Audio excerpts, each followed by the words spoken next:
Welcome everyone to the Racist War, episode 258. We're coming to you on what was a pretty warm day here in Perth. Oh yeah, fucking high 30s. Yeah, amazing. Because it's not even November yet.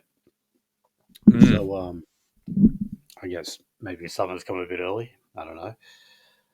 But yeah, Finian and Nolsey here. And hello. Well, before we get into the content, I'll let Nolsey, you got a couple of shout outs to do. Yeah, I was going to say, I'd like to congratulate Hagen on having a child. The lady is healthy, the child's healthy, so that's all good to hear, and congratulations. I was actually thinking about teeing up an interview with him, and then I saw that, and I was just like, okay, now we're gonna.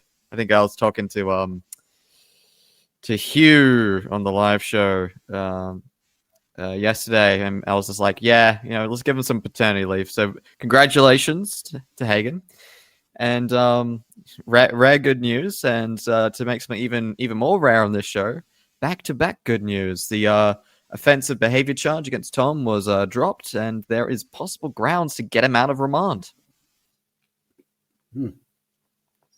Yeah, good news for once.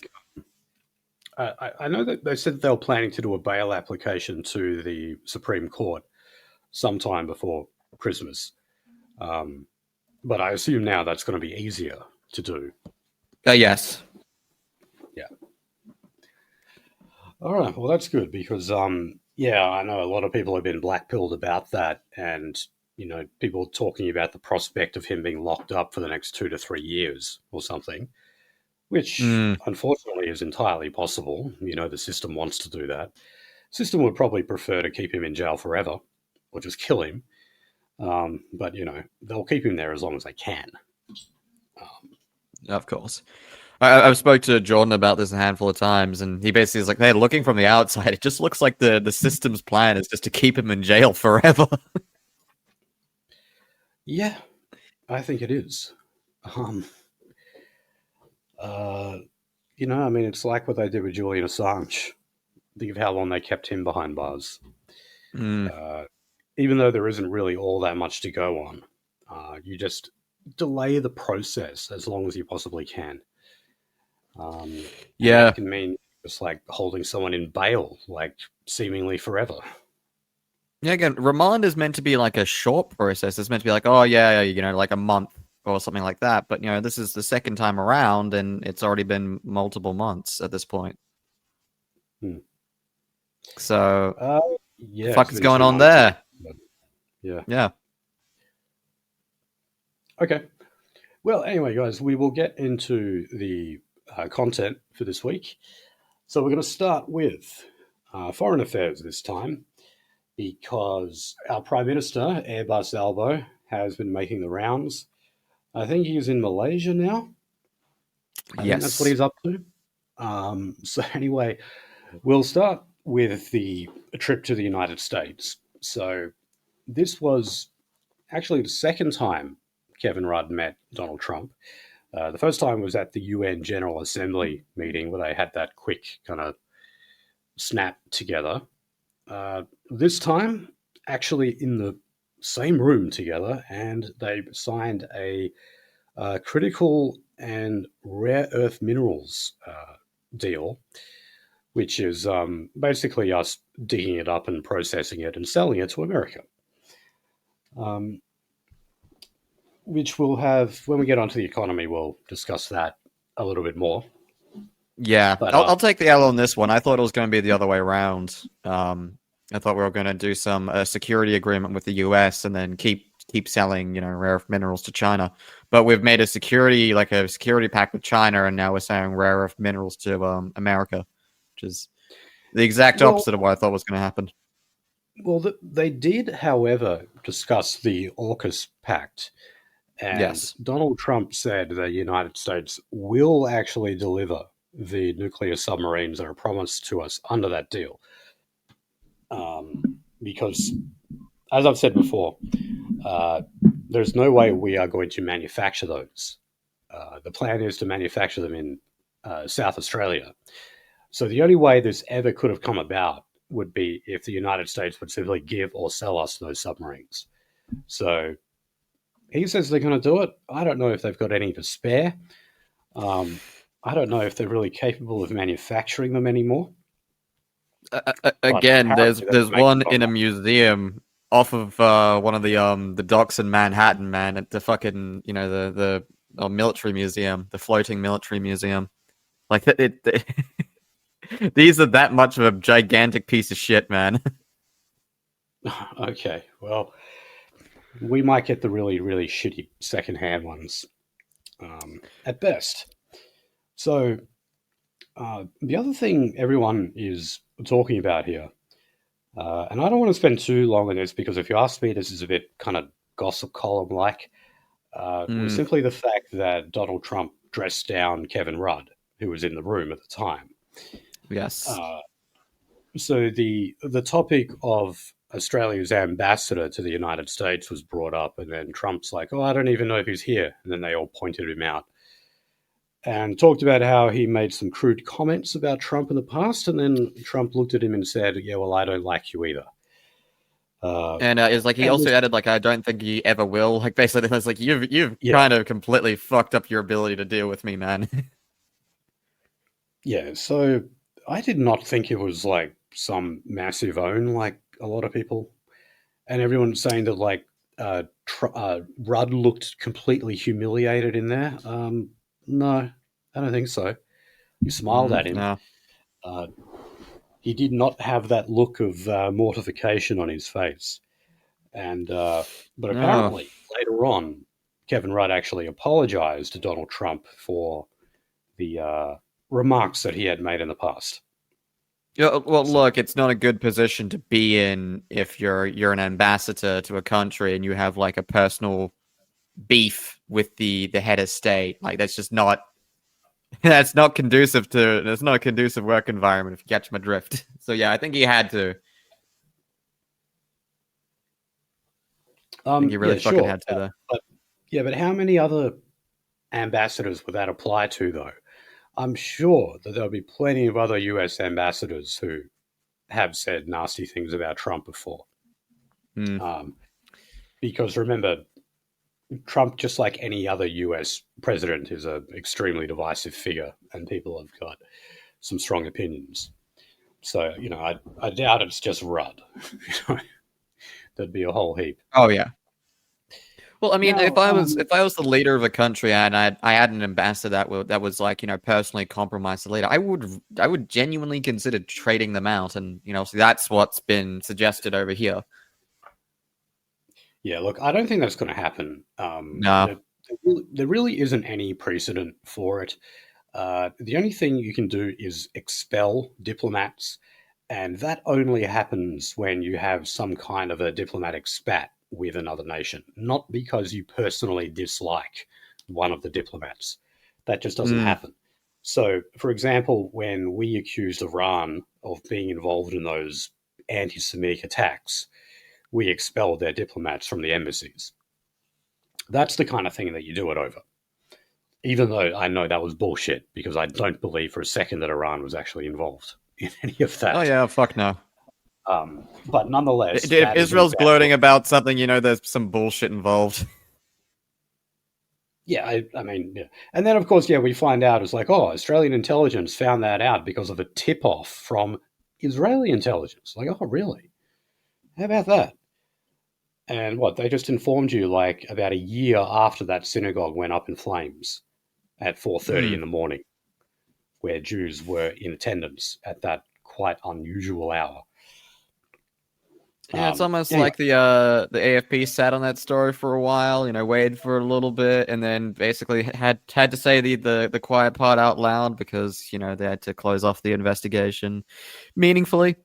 And everyone heard the milquetoast statement they said, which is like, they believe it was a criminal being funded by a foreign government. Everyone saw exactly what that meant. Yes, I think we all know what was actually going on there. So look, Susan Lee did actually say it first, that is the leader of the opposition, that Kevin Rudd should step down as US ambassador. she's since had to walk those comments back because the United States isn't actually worried about it, despite what what Trump may have said about Rudd in the past. He's not out there actively calling for Rudd to resign. The other thing is that people are actually giving credit to Rudd for signing that critical minerals deal with the United States. And he is the ambassador, so I'm sure he would have had something to do with it. And the coalition has actually been congratulating Albo on this deal.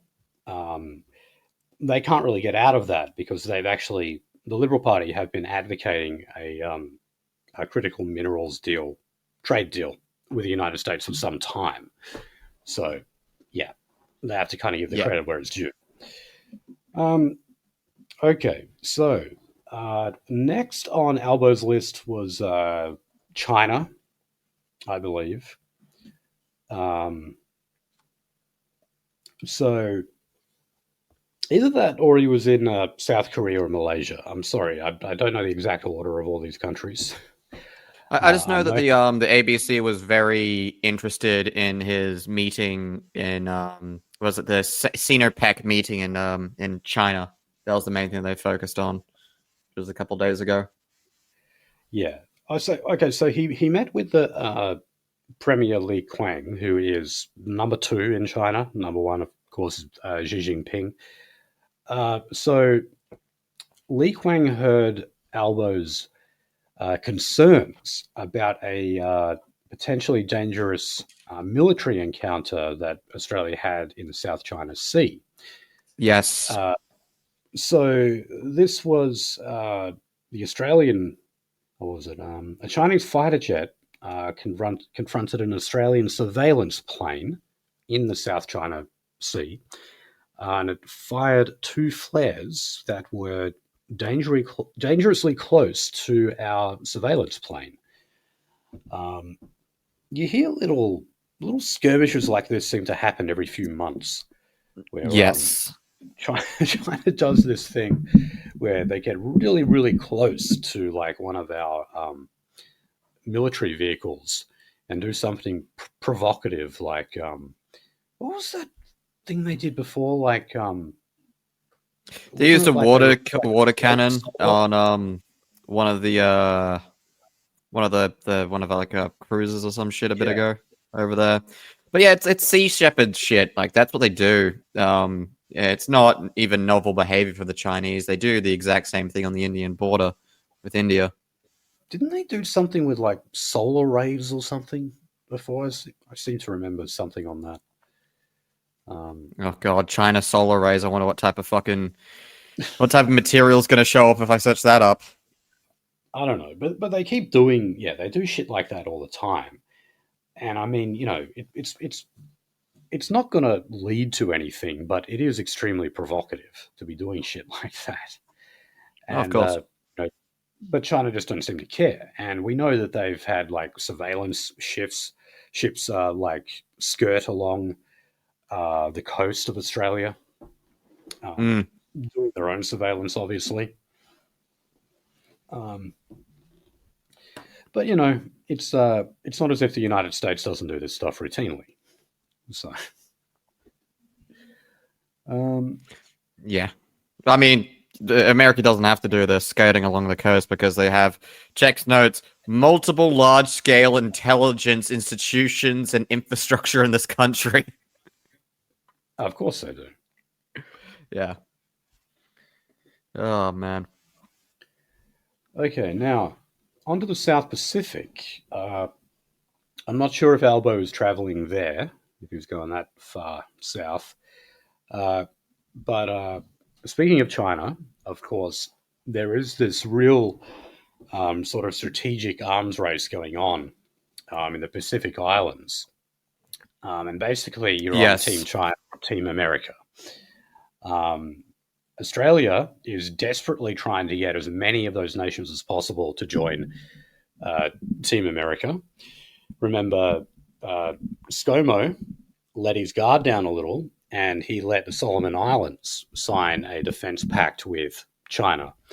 And as we've covered before, that includes things like giving military training to the Solomon Islands police.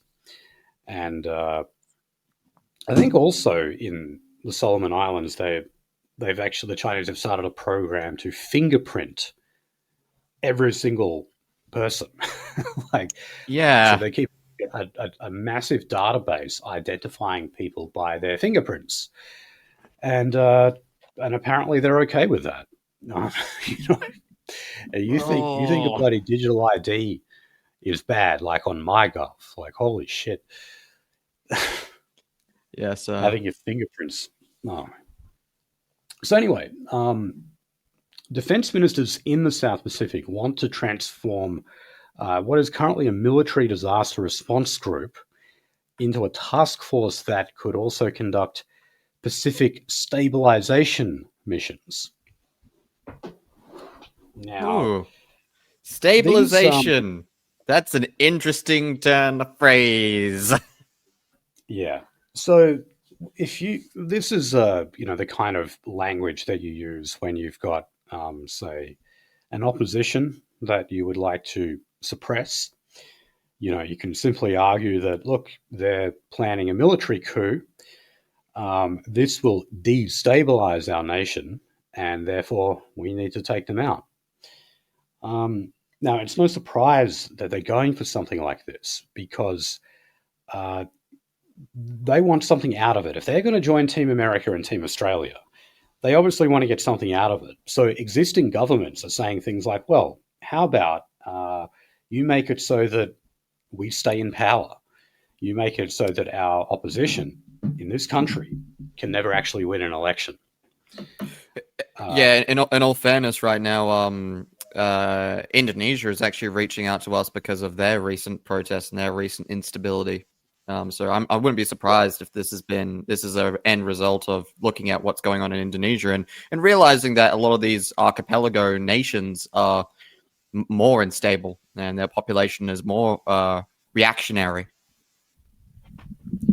Well, look, basically the whole of the Pacific Islands is a third world shithole. Yes. So you have to expect third world politics. And look, that's just what it comes down to. You do dirty deals with them. Yes, the deal that we do with Nauru to send criminals over there, and we give them millions of dollars to do that. These deals corruption. They're dirty, yep, they're corrupt, but in countries like this, it's not that there's corruption in the system. It's that the corruption is the system. It's just how it works. You can't expect the way we do things, the way we conduct politics, conduct business, is going to be the same over there. It just isn't. I was actually watching a historian explain this to like a black activist today. It's just like the black activist was like, well, the reason why we didn't have like some kind of weird empire is because we do stuff differently. It was like, yes, you do stuff differently, like slaughter and slaughter and not making a written language, which is like like spontaneous slaughter and not having a written language is kind of necessary to have an empire. But basically the historian was like, yeah, tacitly admitting, even though this historian was definitely a liberal at heart, tacitly admitting that like people just have different preferred forms of governance. And basically, like, soft dictatorship, soft authoritarian governments is the best you can hope for, I would say. Well, God, pretty much anywhere in the Arab world and pretty much anywhere in Southeast Asia, that's what you're going to get. So look, what has been a blow for Australia, though, is that one of the biggest spruikers of Team America is a guy called Daniel Sedani, and he just died. So yeah, he was actually a big voice in the Solomon Islands who was anti-China. And of course, he was calling on, he doesn't like the security pact with China one bit. He wanted that to be ripped up. By the way, I don't think the sitting government killed him. I think This guy actually was genuinely just old and died of natural causes. So I'm not suggesting that. It's so weird that people close to the power elite are dying, considering that, like, you'd think that they just got like a stick ass, an injection in the ass of adrenochrome, and they just kept going. Okay, so I mentioned Nauru before. Actually, the only story we've got on immigration today is that the very first member of the NZYQ cohort. So if you remember what that is, that's the gaggle of unnamed rapists, murderers, and etc. that we just allowed to roam free in this country for some fucking reason. Yeah, so these were the indefinite detainees. And of course, it was ruled that you can't be an indefinite detainee in Australia by the High Court. So we had to send them somewhere. We're sending them to Nauru. So it's a little over 350 of them. And this deal was actually done for around $400 million. So we've sent just one of them. So we've only just started this. We've sent one lousy member of them over there. And yeah, it includes rapists, murderers, drug traffickers, like anything you can imagine. Now, look, like this is better than nothing. It's better than actually letting them go here in Australia.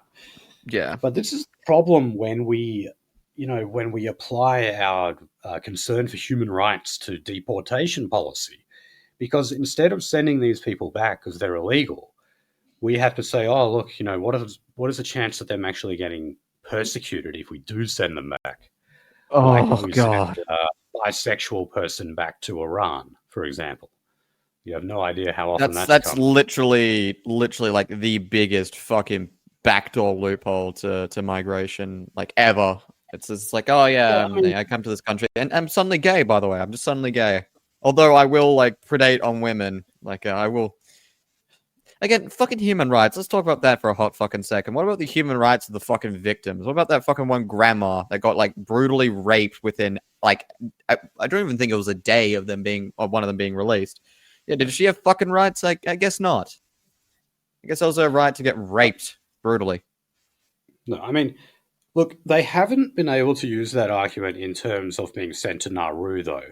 Like, yes, they've used it successfully so that they don't go back to their home country, like Iran or some other African country, where, yes, you can be persecuted for homosexual acts.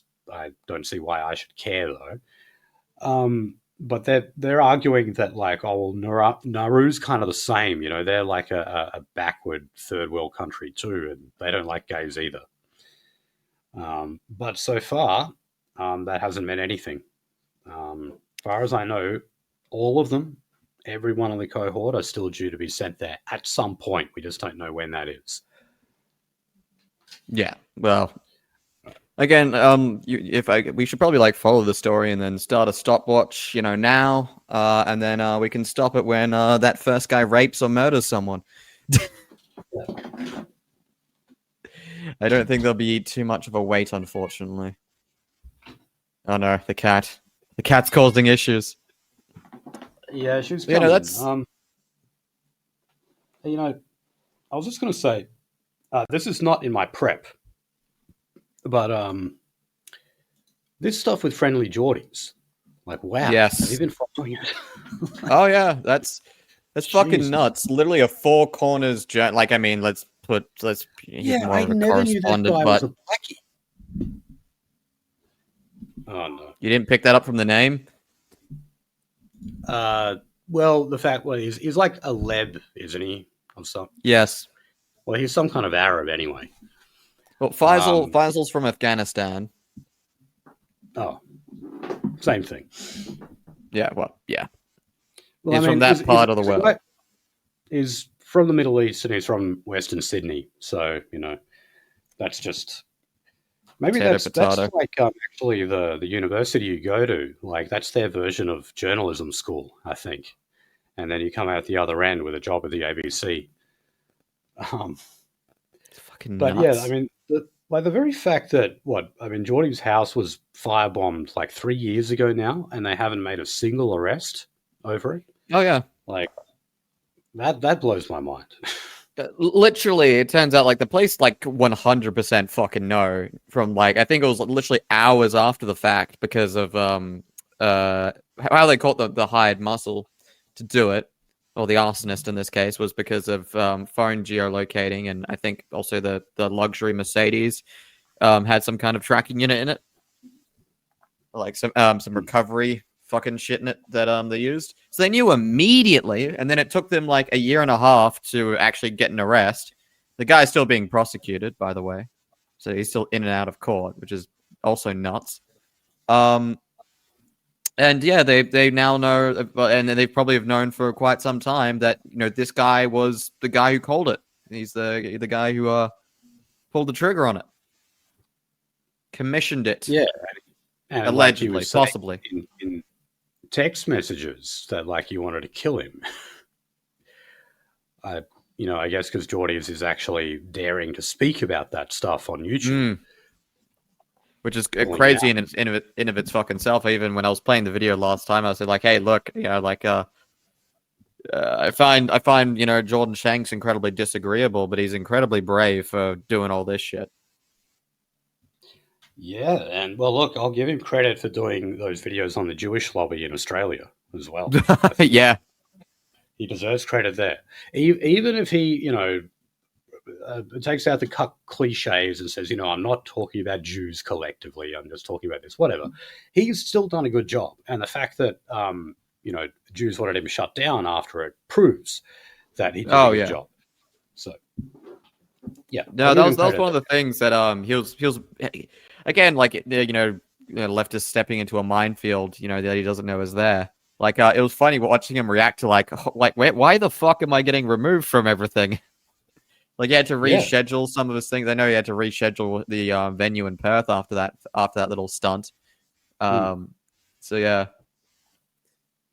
Yeah, and I'd say, I'm not sure how old you are, Jordan Shanks. You look like you're mid-30s or so. It's not too late to become a white nationalist. I would accept you, so long as you are sincere in your commitment. I would accept you because, basically every single nationalist I've met did not start as a nationalist. They came from somewhere else. Sometimes they came from multiple positions. Pretty much all of them. So, sometimes they came from Grindr. See, Jordan, it's okay. Oh, God. Unfortunately, that's true. Okay.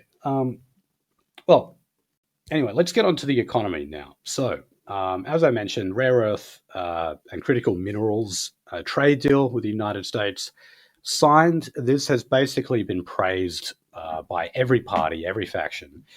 Of course, the mining sector in Australia has very much welcomed this. They say it's going to encourage greater investment in Australian mining and also processing. More investment in refineries and magnet production. How do they work? Look, I got a graphic for this as well. I was going to use this for my next live stream, but now's a good opportunity as any. We're actually getting rid of a lot of our standing smelteries in this country, including the Byford aluminium one over here, which is actually relatively new. But we've nearly wiped nickel and etc. just because of energy costs. Now, I think maybe, because rare earth metals are one of those bottleneck resources that like you can kind of charge as much as you fucking want for it, just because it's so necessary a component in industry that we could possibly get away with it. But like I'm gonna say, the rest of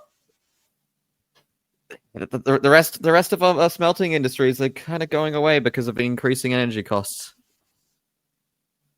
Yeah, which is natural.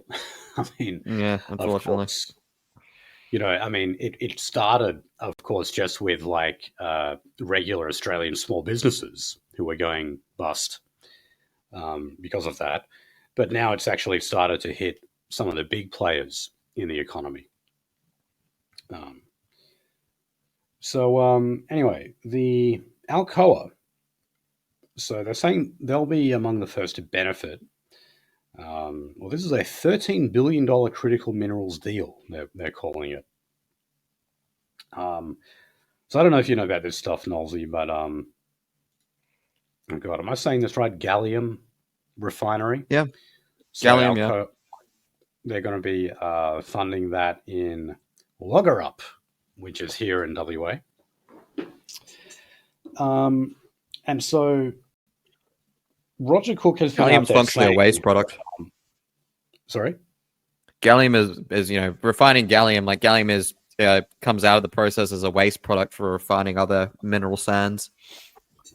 But yeah, it's used in everything. If you got like a fucking phone, like the actual sensor that picks up your like fingerprints, certain cameras, they all use some kind of either doped with gallium or doped gallium material. Okay. I should really read up on this stuff one day. I'm a guy who did not do chemistry in high school, and some of this stuff goes over my head, even though I do kind of find it interesting. So they're hoping that obviously this will grow jobs here in WA, which of course is always a good thing. Well, if we go to the next story, guess what? WA has ranked yet again as Australia's best performing economy. So, out of every jurisdiction, we still pay something like 50% of GST revenue, yet people always complain about how much we get. So, I'm assuming that this will be yet another boost to the commodities sector here in WA. And yeah, we will continue to be the powerhouse of Australia, sorry. And I say that as someone who has never ever worked in commodities ever, but I certainly acknowledge it as what drives us. Yeah, yeah. So also the other good indicators we've got strong household spending, population growth, housing finance. Oh God! So unfortunately, yeah, they're talking about housing prices going up, but the fact that people are still buying them, that's the amazing thing. The problem is it's investors who are buying them rather than first homeowners. So, while that all might look good on paper in terms of how well economically WA is performing, it's not necessarily good for the everyday middle class person who wants to get a mortgage or is struggling to pay off their mortgage. Yes. But just the way it is. And by the way, I apologise last week for saying that Adelaide was bigger than Perth. That is not true. We're bigger than Adelaide. Something that always made me think, though, that Adelaide was bigger was, I'm a big metalhead, so I go out and I see a lot of metal bands when they come here. And I'm always pissed off when they skip Perth, but they don't skip Adelaide. Like they go Brisbane, Melbourne, Sydney, Adelaide, and then that's it. Perth gets left out. But the reason for that is not population. It's simply because of the fact that, Adelaide is basically an East Coast city, whereas Perth, we're the most isolated major city in the world, I believe.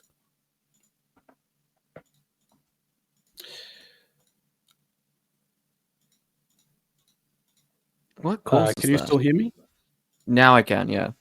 Oh, okay. I did. It's all good on my end. Anyway, Okay. So, for example, Dream Theater, they're doing an Australian tour and they're not coming to Perth. Terrible. It is. I probably wasn't going to go see them anyway. James Labrie just cannot sing anymore. Not that he had a particularly nice vocal sound to start with, but anyway. Okay, now, something I think is definitely important in this country is training more apprentices, especially if it can mean we don't have a reason to take in foreign workers. Let's actually say train them here. It's funny how that's never really looked at as an option so much of the time. It's always just import, import, import. Anyway, the Queensland government has just announced a pilot program which would subsidise the wages of apprentices who are taken on by small business. Okay, that's good. Okay. See, businesses are very often complaining about how taking them on is just too expensive. They want them on to just kind of do the shitty jobs. I have worked in construction before, and I've seen that about those poor apprentices. Like the first couple of years they work on a job, they just get assigned the most shit things like digging holes or whatever. Being a ditch digger, being a fucking broom master. Yeah, so they have to. A lot of the time, they're getting paid like shit money. A lot of the time, but still, it's not financially advantageous for a lot of small businesses to even take them on in the first place. No. And I thought that was kind of the whole idea of an apprenticeship, is like where it's partly funded by the government because you're sort of going to work and going to school at the same time. You're being trained, and that's how they justify paying them a lower wage as well, even though they're out there actively producing. So, no, this is a good idea. I just wish it would be rolled out across the board a bit more. Now, another story that has caught my eye this week, this is also on apprentices. The ETU, Electrical Trade Union, they recently surveyed over 400 apprentice electricians, and they found that 1 in 8 of them have experienced an electric shock while on the job. Yes. Now, that can, obviously has the potential to be deadly. You can be electrocuted just after one shot. And it's saying that a lot of the apprentices are not starting classroom training until their second year. And also that a lot of them didn't even know who their mentors were. So in other words, the process involved for training them is not being followed. And they end up doing things at work that are not safe because they haven't been trained properly. Now that blows me away when we always go on about the skills shortage, about how we need more tradies, and especially how we need more people in construction to build the houses. Yet the basic protocol when it comes to training apprentices is not being followed. Well, yeah, again, how long have we been talking about this? I found a term for it that it's used by this one incredibly anti-Chinese dude. He calls it tofu drag, but in China, which is the term wherever the term comes from, it's used to refer to corruption and fraud induced failures in construction and in construction safety. Over here, it's because of idiocracy reasons. Okay. Oh God. I was actually just sent a breaking news story by my missus. I think she knows I'm doing a show right now. Perth wins the 2030 Gay Games. Yes, you heard this? Yes, I saw it on fucking Twitter, and people will be like, "What the fuck is Gay Games?" It's yeah, I think we actually 500-meter felch. Oh man. Okay, not exactly breaking news. This came out yesterday. Yeah, but yeah. They're celebrating from the same outfit that a little Easter egg from the same outfit that went after Stephen Wells. Oh, out in Perth, yeah. Yes. Yeah, it's a gay publication. If you haven't heard of it, you're better off if you haven't heard of it. Okay. All right, so let's get on to housing. So South Australia, the government says it would financially underwrite up to $500 million of apartment construction in Adelaide CBD. So nothing here about building houses, nothing about expanding the suburbs. It's building within the CBD and making those buildings taller and taller to pack them in. And, this is the other effect of the housing crisis is we're encouraged to just cram people into smaller and smaller spaces, and we're told we have to do that because there's no alternative. I was recently looking at some clips of that the Keith Urban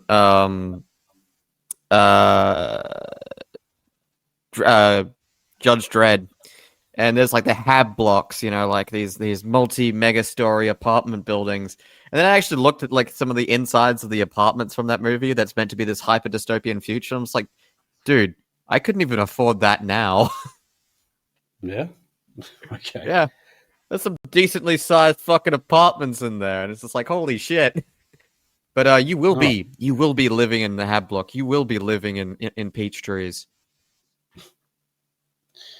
So, well, these ones are said to be mid-tier of the market. I don't know what mid-tier is by Adelaide standards.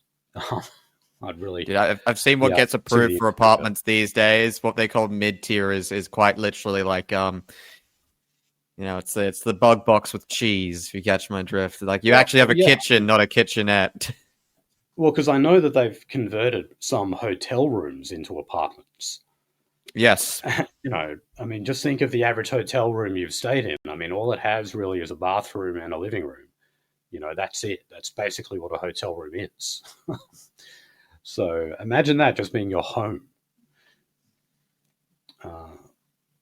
Okay, so here was an interesting one. This is over in Queensland. Now, they have heritage laws there, just like anywhere else in Australia, but apparently they are weak. And this means that, say, if an arsonist goes and sets fire to a heritage building, an urban planner who, previously, say, wanted to demolish that building so that they can expand their own development, they can point to that and say, oh, look, see, it's been damaged. It's been, burnt beyond recognition. You might as well let us bulldoze it now. So this isn't going to cause issues. No, not at all. So interestingly, we've had a number of these heritage-listed buildings go up in flames in Queensland. So, obviously you can see that there's a perverse incentive built in here. And, look, I'm not making any direct allegations, but, it's certainly... You would certainly have to suspect that these developers might have something to do with it.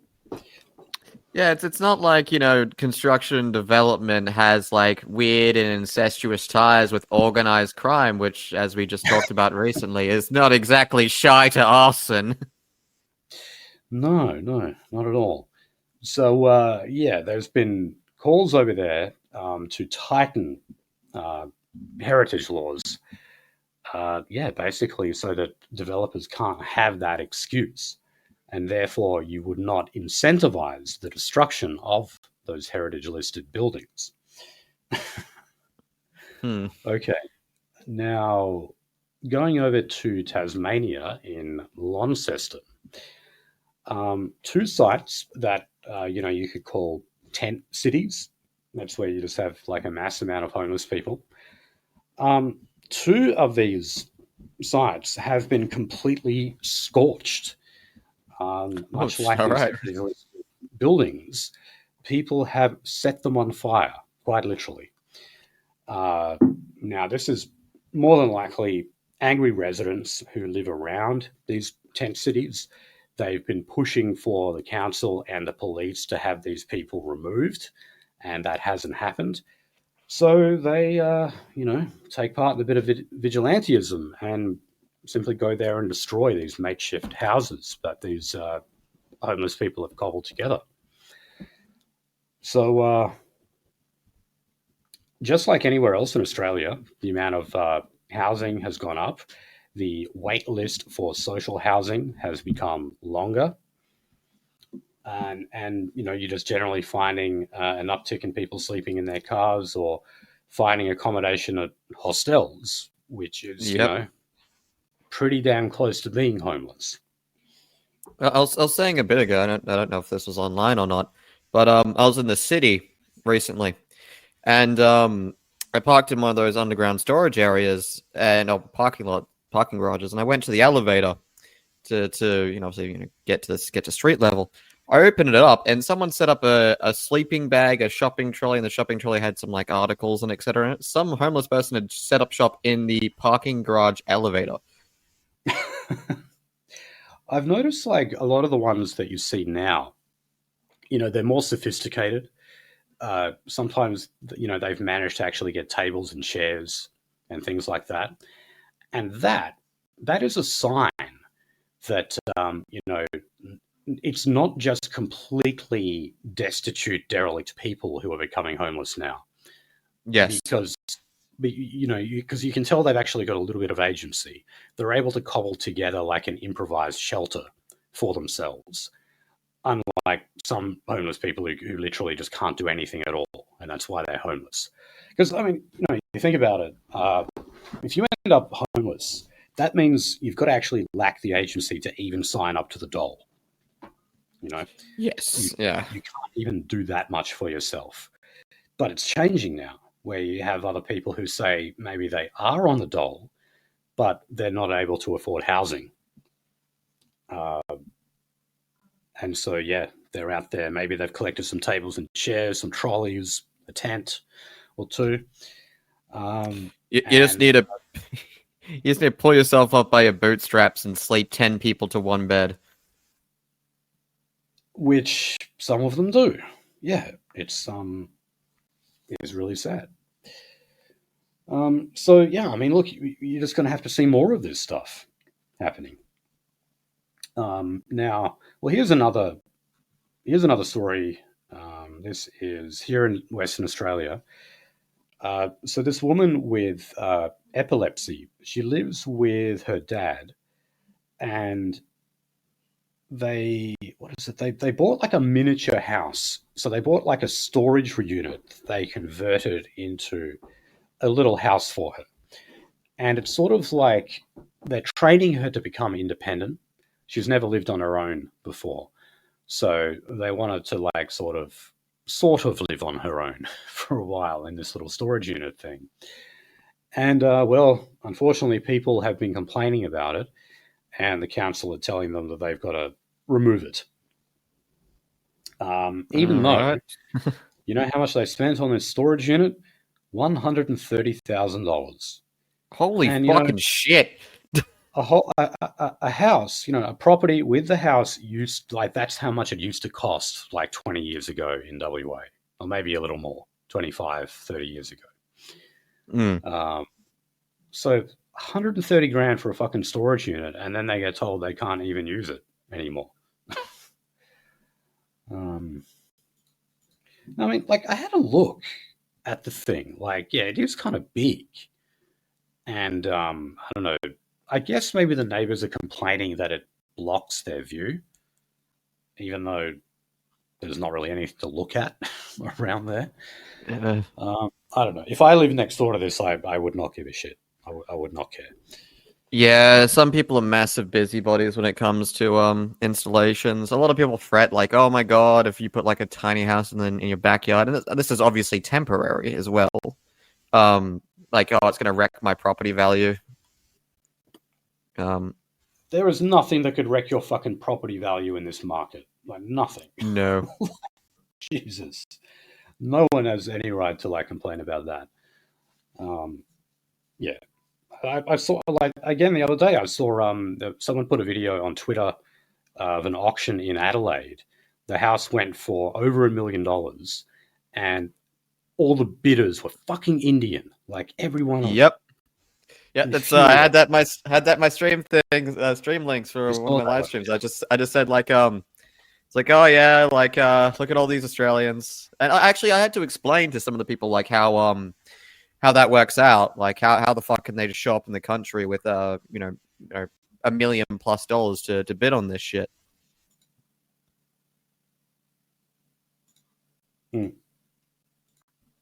But yeah, no, it's infuriating.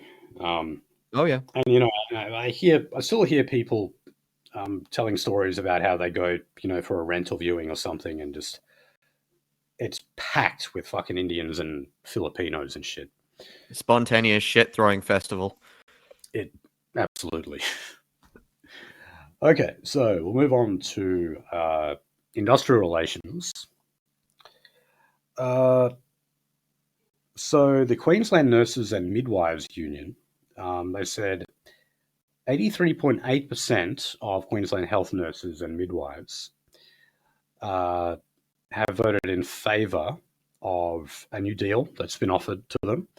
So this includes 11% increase in wages over 3 years, overtime paid at double time for all shift workers, and an increase in allowances for rural and regional nurses.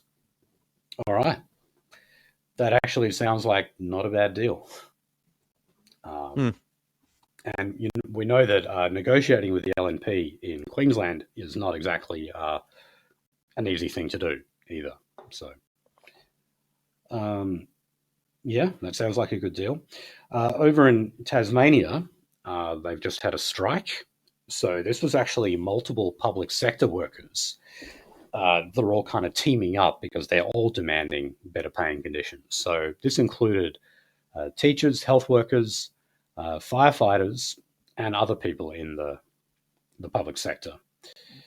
So the Tasmanian government, which is also a Liberal government, they're offering a whopping 3% pay rise, which they describe as fair and affordable. That does not even keep up to the inflation rate.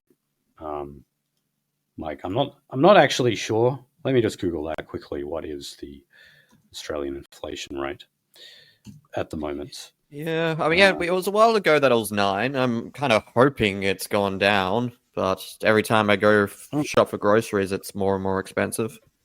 Okay, well, yeah, it says here that the most recent figure we have is the June quarter, and they reckon 2.1%. I do not believe that for a second. Yeah. It's way higher than that. They could probably do some investigative journalism and figure out what it actually is. When bloody gourmet tomatoes are $10 a kilo, like, no, I do not believe that the inflation rate is that low. So no, yeah, they obviously, I think, deserve much more than 3%. We all do. And who cares about your finances in Tasmania? You just steal the excess WAGST money anyway. That's how Tasmania survives. Tasmania is one gigantic fucking retirement home. That's what Tasmania is. Yes. Okay, now, employer groups. They're asking federal Labor to support a tripartite appointments process for the Fair Work Commission. And they also want to lift the statutory retirement age of tribunal members from 65 to 70. So look, they made this with a raft of other IR demands, like stripping statutory protections from around 1 million workers in Australia. I don't think the Albanese government is going to budge on that. They did give us a return to pattern bargaining after all, so I think they're probably safe in that regard. But yeah, I think they want to have older members on the Fair Work Commission simply because they're more conservative most of the time. And they also don't like a lot of the newly appointed members of that tribunal. Yeah. They think that Labor are basically just putting union hacks in there. And to an extent they are, but they do put people who work in industry as well on the tribunal. They do try to mix it up to kind of make it bipartisan. Okay. let's move on to Israel, Gaza, anti-Semitism, Australia's relation to all of this. Yay! So there is going to be a new United States-led coordination center in Israel, and Australia will send a Defence Force officer to assist in planning and coordination. This is PR management. This is don't look at our government. It was you fucking filthy goyim. Your government did all this nasty stuff. We can blame you now. Oh. Well, look, this is part of the deal that Donald Trump is getting wide praise for.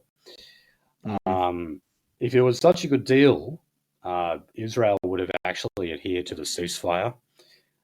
It was only days after this deal was made that Israel started bombing Gaza again, and they were accusing Hamas of having broken the ceasefire. It's not true. Hamas were actually performing executions. That is true. There's no doubt about that. But they were executing collaborators. They were executing, what you call traitors, who were working with the Israeli government and Israeli intelligence. And I'm sorry, but this is just look. Even the IRA did that back in Derry, where where the police force didn't function because the IRA basically just took over Derry. Back then, if they found out that you were talking to the Brits, you were dead. Oh boy! Literally death penalty. And there's actually a video of Martin McGuinness, who was the deputy of Sinn Féin for a long time, admitting that on camera. He says they know what the penalty is for going over to the other side. Death. I think the IDF are just butt mad about that entire thing because, executing non-combatants in Gaza was their thing. Yeah. Stepping into their territory. I'm reminded of that libertarian saying, don't steal, the government hates competition. Oh, yeah. With them, it's don't murder people summarily. That's what we do. That's what we're supposed to do. So this is just us. We're going to be involved in that, and this is supposedly supposed to be a part of the international effort to maintain peace in Gaza. No, the only way you can look. The United States has to reign in Israel. That's the only way you can secure it. Yeah, this is both a PR management stunt and also blame because again then the IDF can just turn around and say oh look, we were told to do this thing by this advisory body. In fact, it was this advisory body that suggested this strike and etc. And that's also for the same fucking reason that I doubt that Australia will actually commit troops for peacekeeping operations. I doubt America will commit troops for peacekeeping operations. Because imagine having to, engage in urban close quarters combat with the IDF being your ally. Because that's fucking dangerous, because they just engage for no fucking reason whatsoever. Without provocation, they just fucking engage. And imagine having to, explain, literally on a fucking weekly basis, explain away another USS Liberty when, a squad of your fucking nation's soldiers get blown up by, literally a mega danger close Israeli airstrike because they just didn't like the fucking building that they're next to. Well, Shari Markson would just tell you, well, it's an accident, so who cares? That's what happens. It's a volatile area and Israel makes mistakes. Move on. That's what she'll tell you. Right. Just to pick on one media Jew. She is their real pin-up girl for Zionism on Sky Jews. All right. I'll give you another story I've just been fed. I have not looked at this. It says St. Vincent's Hospital, so this is over in Melbourne, have been accused of discrimination after ordering staff to fast-track treatment of Indigenous patients. Yes, I was reading about this at work today, on my lunch break today.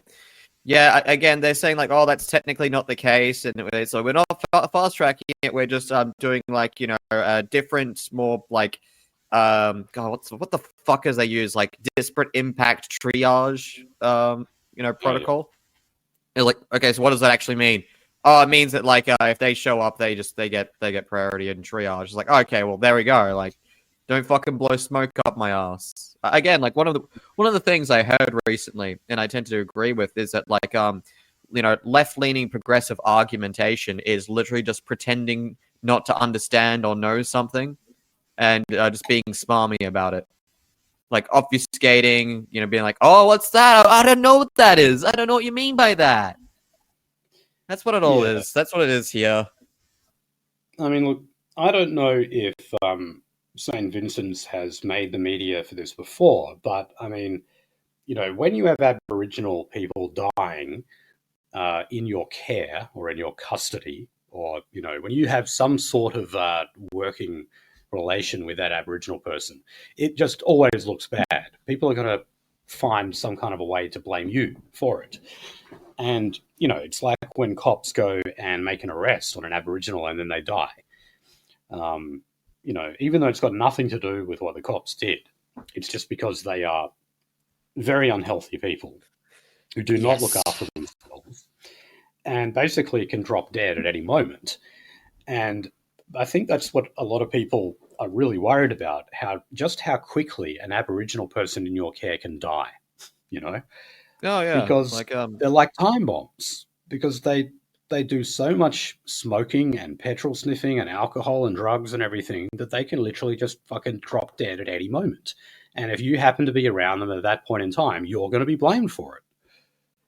Again, like like how many like childhood Aboriginal deaths happen because like the fucking kid's getting his like butt fucked by his dad or his uncle, and he just literally goes out into the middle of the desert, is literally on death's door from dehydration because fucking surprise, surprise. And then the fucking police helicopter pick him up, and he's got like fucking renal problems for the rest of his life. Probably dies as well, because that does happen too. And if he doesn't die then he goes on in his like fucking late 20s, early 30s to like abuse alcohol and substances and etc. with an already compromised renal system, and he just drops fucking dead. But that's your fault, by the way. Even though that every single step of the way we've gone through hell and high water to embetter them, embolden them, make them healthier, make the system more lenient on them, give them literally more chances than their own community gives them. You're still the fucking bad guy. Yeah, absolutely. You can't win, and that's why the whole idea of closing the gap. We so desperately need to dispel that, because you can't close the gap. All right, we need to defoo Aboriginals. We really do. We really do. That's a title for you. Oh, God. Okay, so look, back to Israel.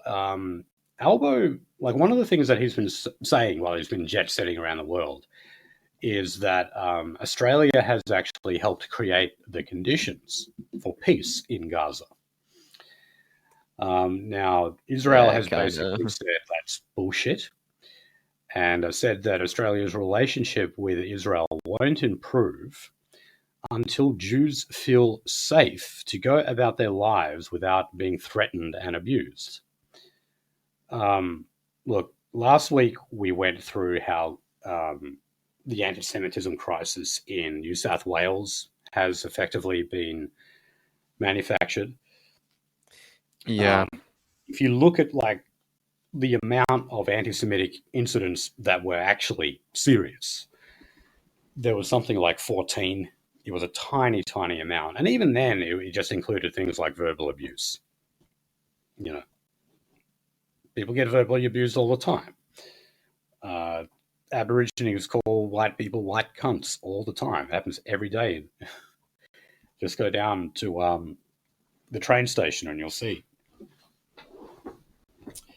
God. But anyway, here's the other reason why this story caught my eyes. So Israel's deputy foreign minister, Sharon Huskell, is actually doing her own little South Asia tour at the moment. She is going to a 6-day trip to Papua New Guinea and Fiji and other Pacific Island nations. She said Pacific Island countries were great friends of Israel who understood Jews' connection to the land as indigenous people. Ugh, fucking Jesus. Now, what? Listeners, I'm sure, have heard me and Nolsey speak before about how these Pacific Islander countries are bribed time and time again with like what we say is climate aid, because being Pacific Island countries, they're always at risk of basically being submerged in salt water because of rising sea levels. And so what we do is we give them a shitload of money, tell them, build some dikes or build some infrastructure, do some corruption, that will protect you against floods. They never do, by the way. Oh, and by the way, when there's a vote in the UN to condemn Israel, make sure you vote no. Make sure you vote against it. And it's just amazing where you look at it, where like basically every country in the fucking world votes to condemn Israel, except obviously Israel, the United States, and then a whole bunch of Pacific Island nations. And here the deputy foreign minister is here doing another one of those tours where, you can absolutely bet your ass that she's there just bribing these fucking countries. She's making new deals about it. Oh, God. And she has the nerve to kind of say, like, point the finger at Australia and say, see, these countries, like, they're, like, more morally sound than you in Australia because they support Israel and they support indigenous rights. Well, the indigenous right to be consumed, that being the case with most most small islands that Polynesians land on. What about the indigenous rights of Palestinians? Well, you see, I found this coin which also had been clipped. Oh fuck, that was hilarious. So it's gonna star David on it. That means I own your. That means your house is mine. Thank you. Hand over the keys. I'm stealing it. Dude, that was fucking hilarious. They're trying to do one of these big things, like they dug some part in the West Bank or some shit like that. They found like a whole bunch of like ancient Jewish shit. But the only example of like currency of that era had been visibly clipped. Oh, really? I'm not joking. I'm not fucking with you, man. Look it up. Yeah, and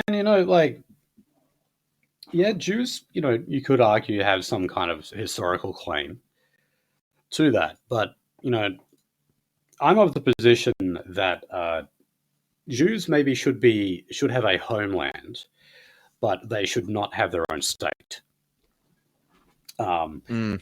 I like the idea of, say, what we now call Israel basically just becomes like a giant museum and tourist attraction where Jews are allowed to live, but they're not allowed to control the levers of power. I just think they just shouldn't. I think I just shouldn't. Period. Like, well, I mean, you always have to. They just should not. Question, like, where do they go? Like, where do you have to? Where can you actually put them? And I'm like, well, not. They can stay in their homes. Like, not all of them. Not in the occupied territories. But they can have Israel as a so-called homeland, but there should be no state of Israel.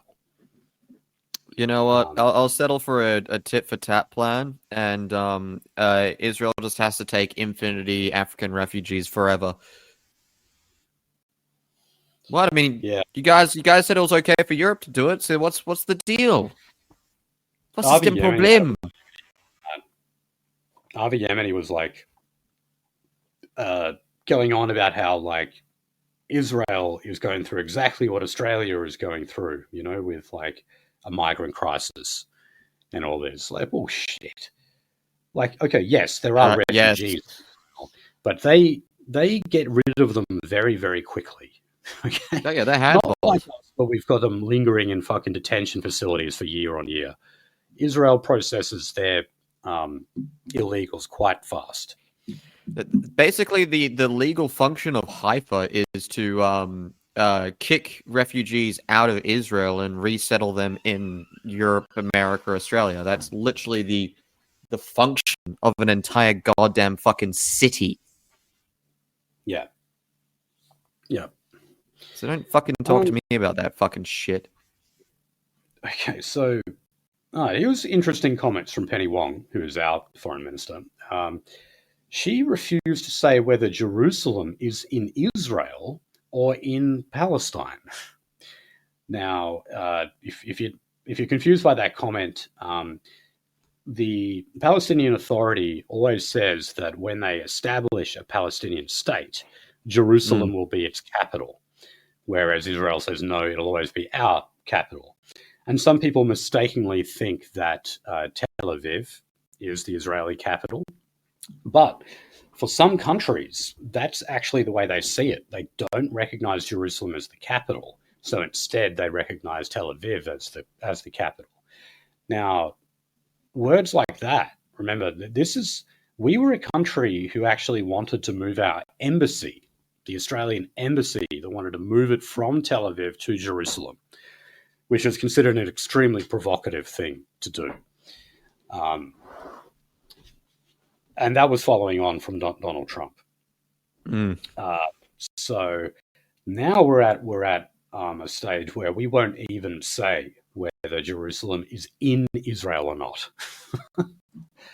Fucking Jesus Christ. So look, I mean, things are changing, all right? This is not me saying that Labor is based or anything like that. But, the way Israel is seen globally is certainly shifting. Another thing that Penny Wong said, essentially, was that if Bibi Netanyahu comes to Australia, we would arrest him because that would be in accordance with international law agreements that Australia is a signatory to, and we would have to abide by it. That's why Bibi will never come here. He would actually be arrested. And you think about it, there's not many places he can go. Obviously, he can go to the United States and the shithole Pacific Island nations. He won't even bother to go there, though.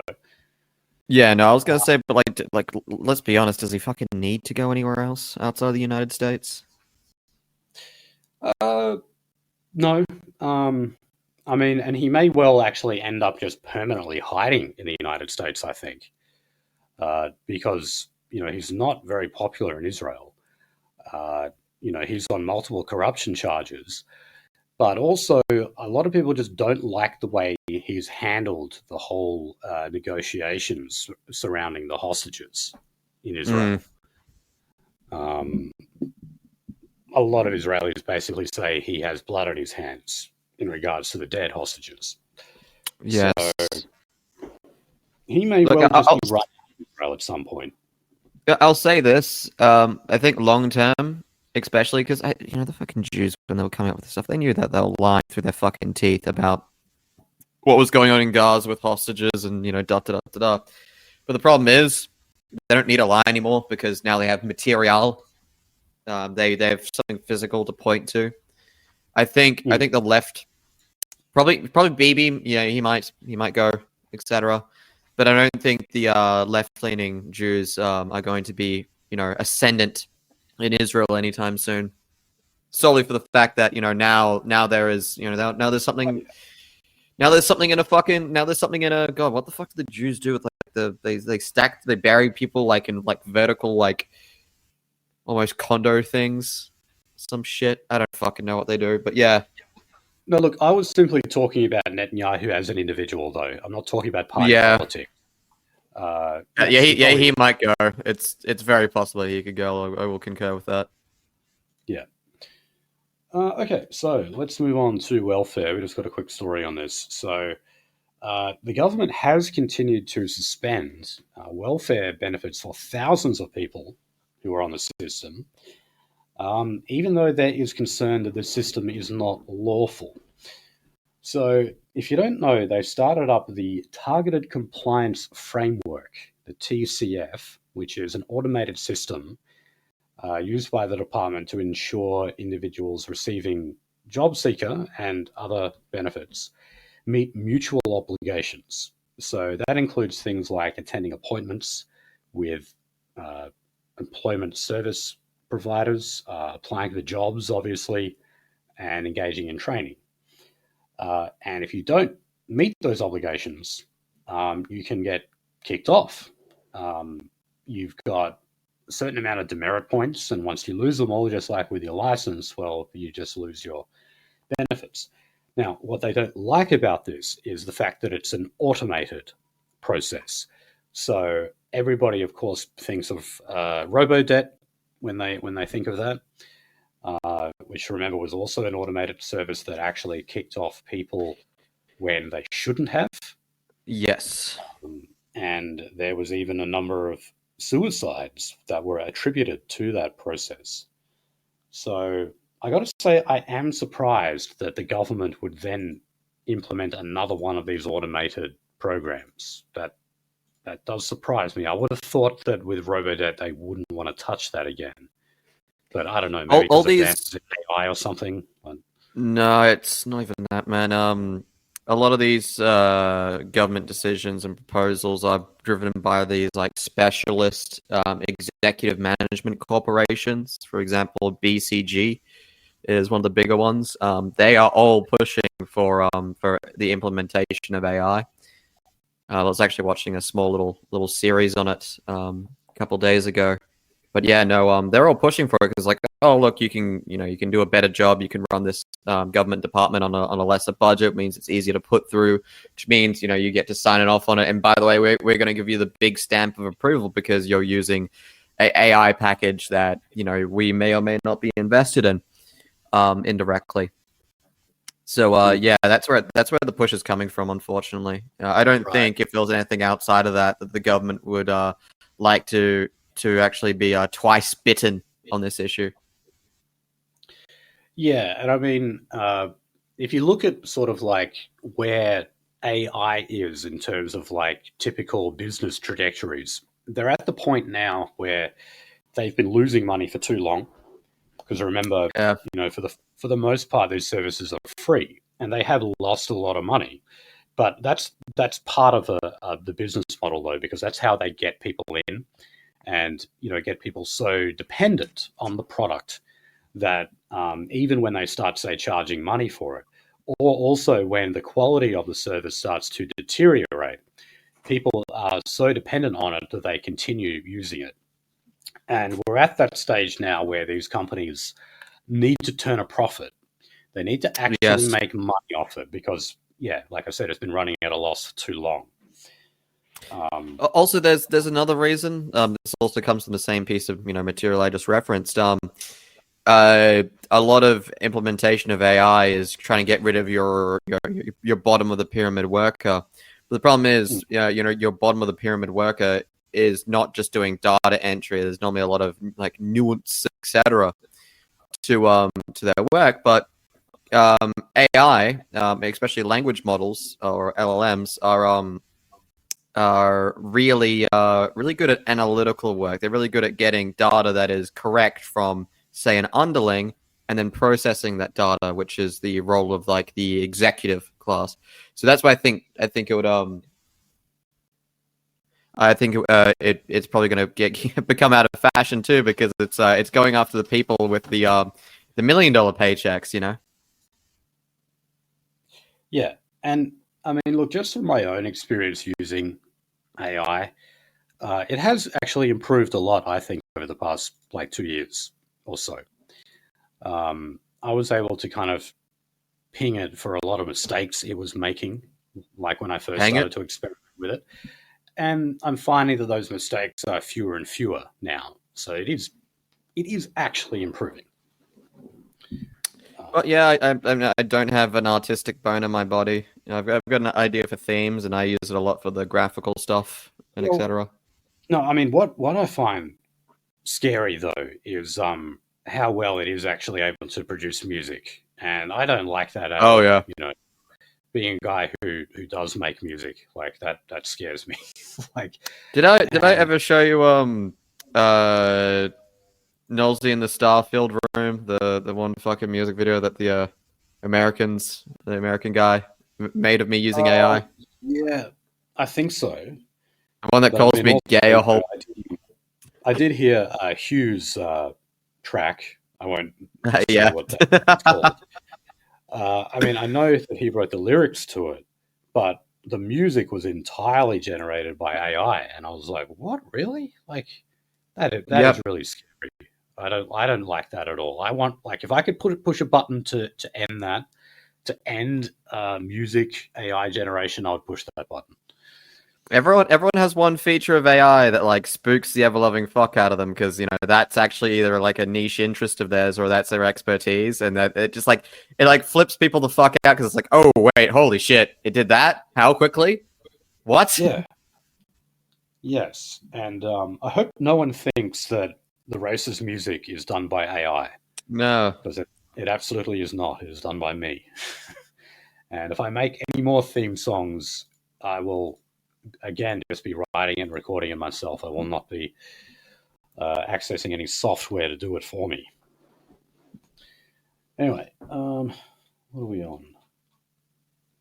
All right, let's move to climate and energy. So, all right.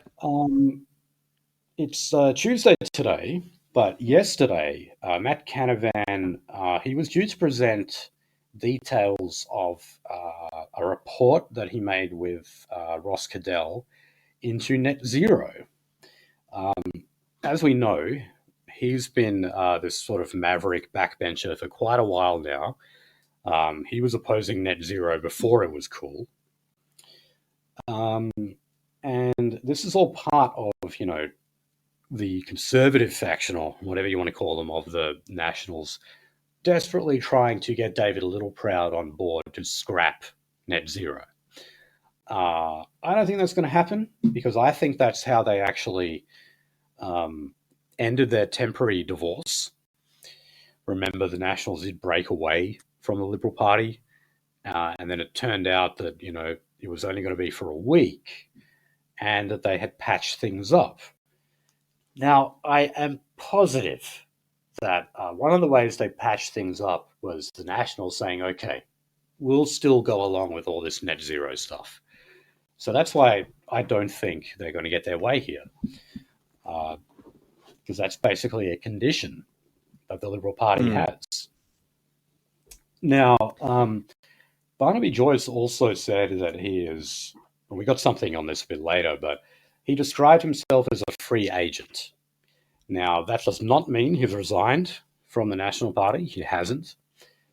But declaring himself a free agent, he's basically resigned informally. He just hasn't gone through the paperwork yet. Look, we saw this happening last week. Although, like, again, outside of, going out as an independent, but yeah. That's what's going to happen. He will join One Nation. Yes, and now it's just called One Nation instead of Pauline Hanson's One Nation. Yeah, well, they have to move away from that individual branding because, she's going to retire. She's 71 now. She could maybe do another term or something like that. But they do definitely want One Nation to continue and, not to be a cult of personality like a lot of the others, like Palmer and Katter or whatever.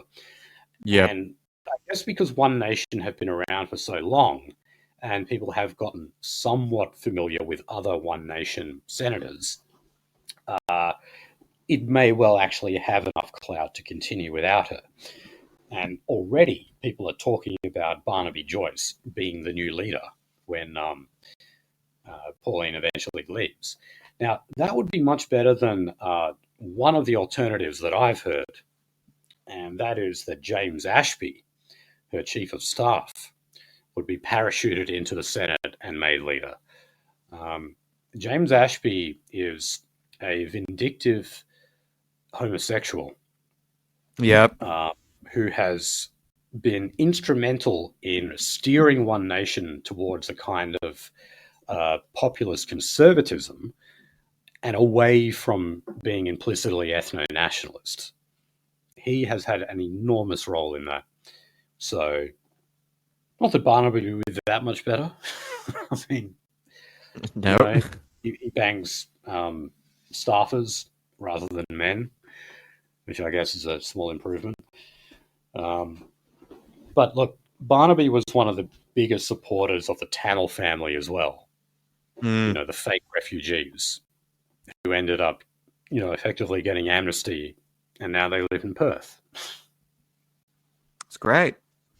So fuck you, Barnaby, and fuck you, Alan Jones as well. Well, look, supporting and being around fucking mystery meat, fucking, indoids, is actually kind of One Nation's new policy. So I think he'll fit right in. Yeah, true.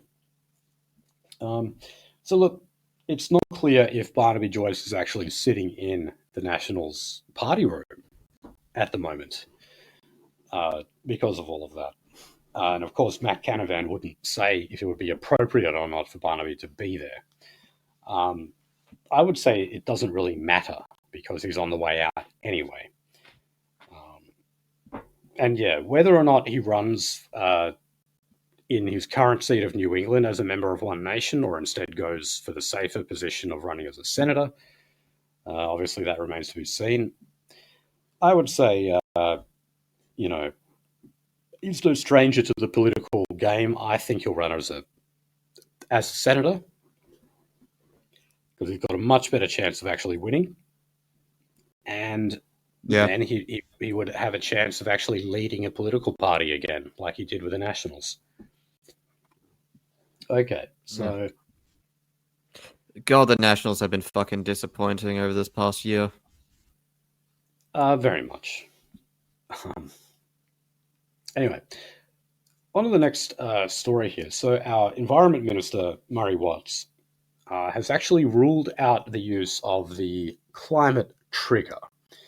Now, what was a climate trigger? Well, this would be that if any potential project were to emit over a certain amount of carbon emissions, then you could pull the climate trigger and the minister could unilaterally block the project. So, as you can imagine, this was something that the Greens have been calling for. They actually want the establishment of an independent body that would be very much like the EPA, the Environmental Protection Agency in America, where you would have an unelected bureaucrat who could pull that climate trigger and just block all of these projects. So thankfully, Jesus fuck. Thankfully, Labor isn't quite going that far yet. And Murray Watts said that no, there will not be any climate trigger.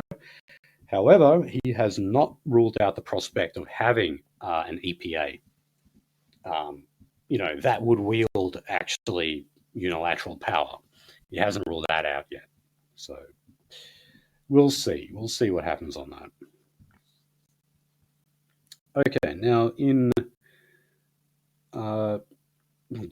Macedon, Macedon. So this is a town in Victoria, not a fake Bulgarian carve-out. This is actually regional in Victoria. Private developers are planning to build a large-scale battery there. So this is a 100 megawatt system featuring 128 lithium-ion batteries. It would go next to the Calder Freeway, and it's there to store surplus electricity and then feed it back into the grid during periods of peak demand. That's how a lot of these work. Now, if you have a look at where exactly they want to build this, it's surrounded by bushland. And keep in mind, this has 128 lithium batteries. So holy fuck. The people around here, and there's 35,000 homes that are around this area, by the way, they are very, very concerned that this is a bushfire hazard. And I think they have every right to be concerned. Macedon. Yeah, dude, Macedon has a fucking high bowel rating, man. Like, determined to have a daily fire risk rating for the Central Fire District. Yeah, it's got a massively fucking high bowel. A bowel is a rating in construction for bushfire proneness. So yeah, it's a great fucking idea. Put it next to also a gigantic grass field as well, so you can have a raging grass field for grass plain fire. And yeah, and but also, why the fuck do they always give me the kilowatt hours? It does actually look relatively large, but give me the kilowatt hours. 100 megawatts doesn't mean that much in batteries, because you can get a different level of power out of a battery depending on how you wire it up, or how every cell is wired up. Like 100 megawatts doesn't mean fucking shit. How many fucking kilowatt hours is it? At how many volts? And that's what fucking total energy. That's what a battery's for. It's energy storage. Give me the total amount of storable energy. Fuck. Okay, yeah, look, I can't help you there. I have no idea. Yeah. But no, it's not in the article either, so. So, we've seen things like warehouses go up in flames because of some e-bike, lithium battery. Imagine what happens when you start actually putting these things on a massive scale in bushland. Yeah, I was going to say, I've seen Chinese guys get turned into large-scale charcoal briquettes because they got into an elevator with a faulty e-bike. Yeah. And, it's not as if we don't have enough bushfires in this country. Now we've got this. Okay. And by the way, this is a little experiment you can do at home, people. And also, by the way, don't do this at home, especially if you've got like an older model phone with less safety features, because you might just immolate yourself. When you're charging your phone at night, put it under your pillow, and then do that. Give it for a little while, and then take it out and pull the phone out and feel how fucking hot it is.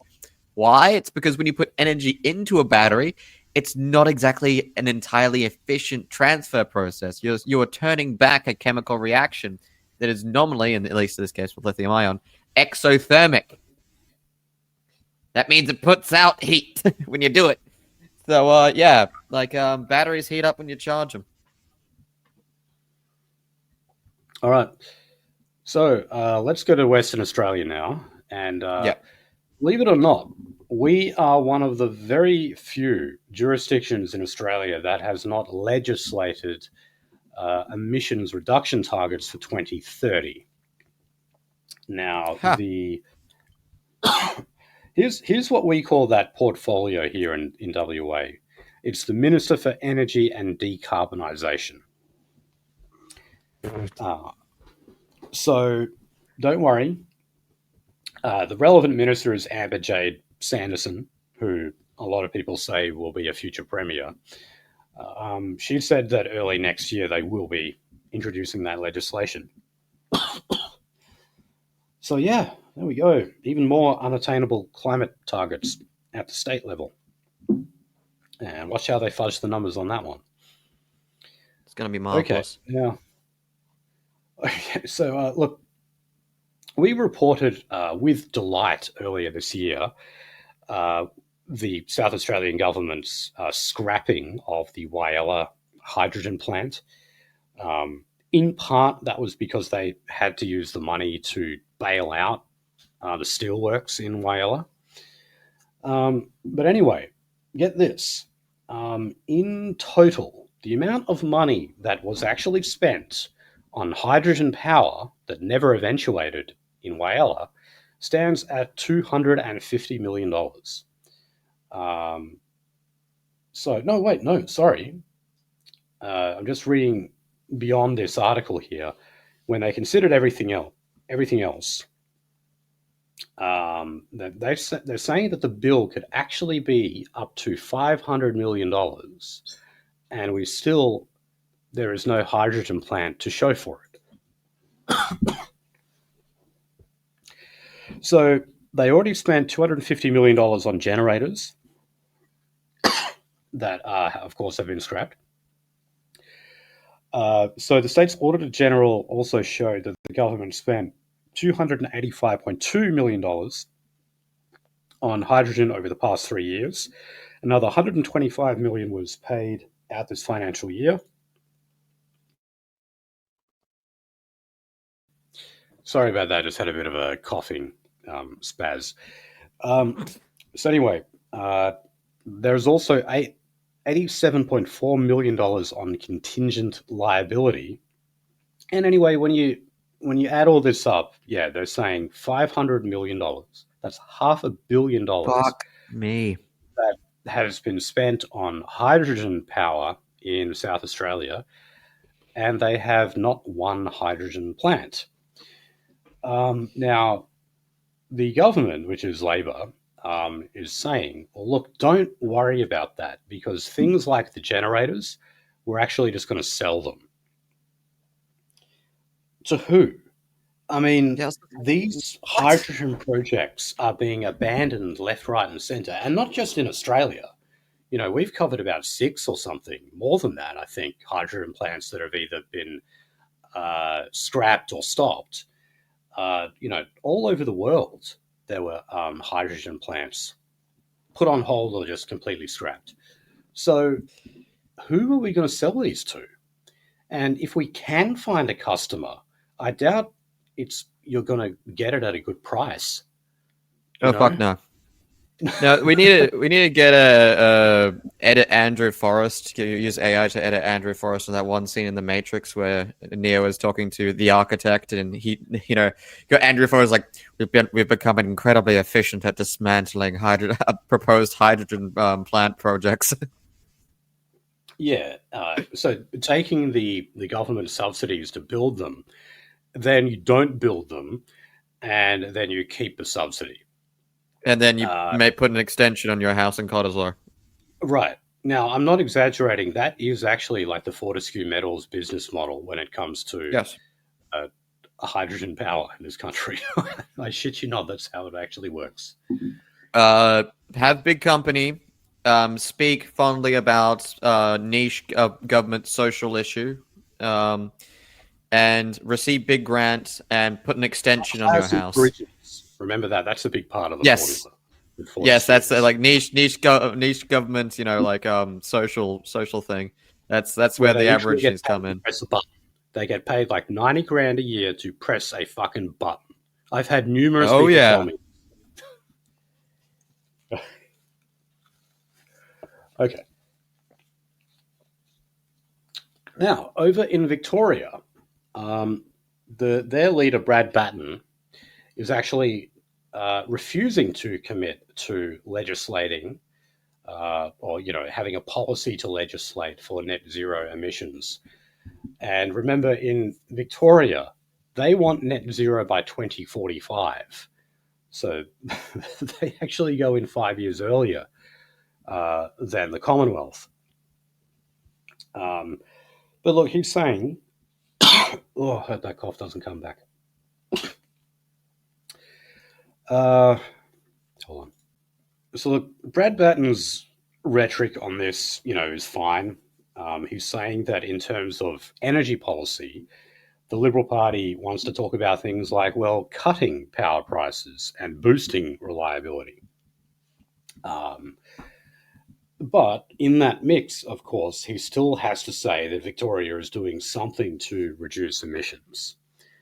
And look, I don't get this. I mean, in Victoria, you guys successfully executed like the moderate leader, John Pesutto, when, he basically shot himself in the foot over the whole Moira Deeming thing. So it's like you got rid of him. You got rid of the moderate that you didn't like, and you got a so-called conservative in Brad Batten. Why not just go all the way with this stuff and just say, no, we actually don't support net zero by 2045 or 2050? And again, is low energy prices. Why don't you just do that? Again, they just had a vote on that, and the only fucking people who voted in the affirmative was some One Nation people and fucking Babbitt. Oh. Yeah. Of course, Babbitt, we say retard. Was it? We say retard and faggot in this household. I'm quoting a politician. Yes. But yeah, that's Babbitt for you. He's possibly the most interesting brown person in Australian politics. Yeah, what's he? Was he from like Mauritius? I have no fucking clue. I heard that's where he's from. But Dude, his ethnicity is like the fucking ingredients in a can of Spam, man. well, yeah, complete mystery meat. Mystery meat.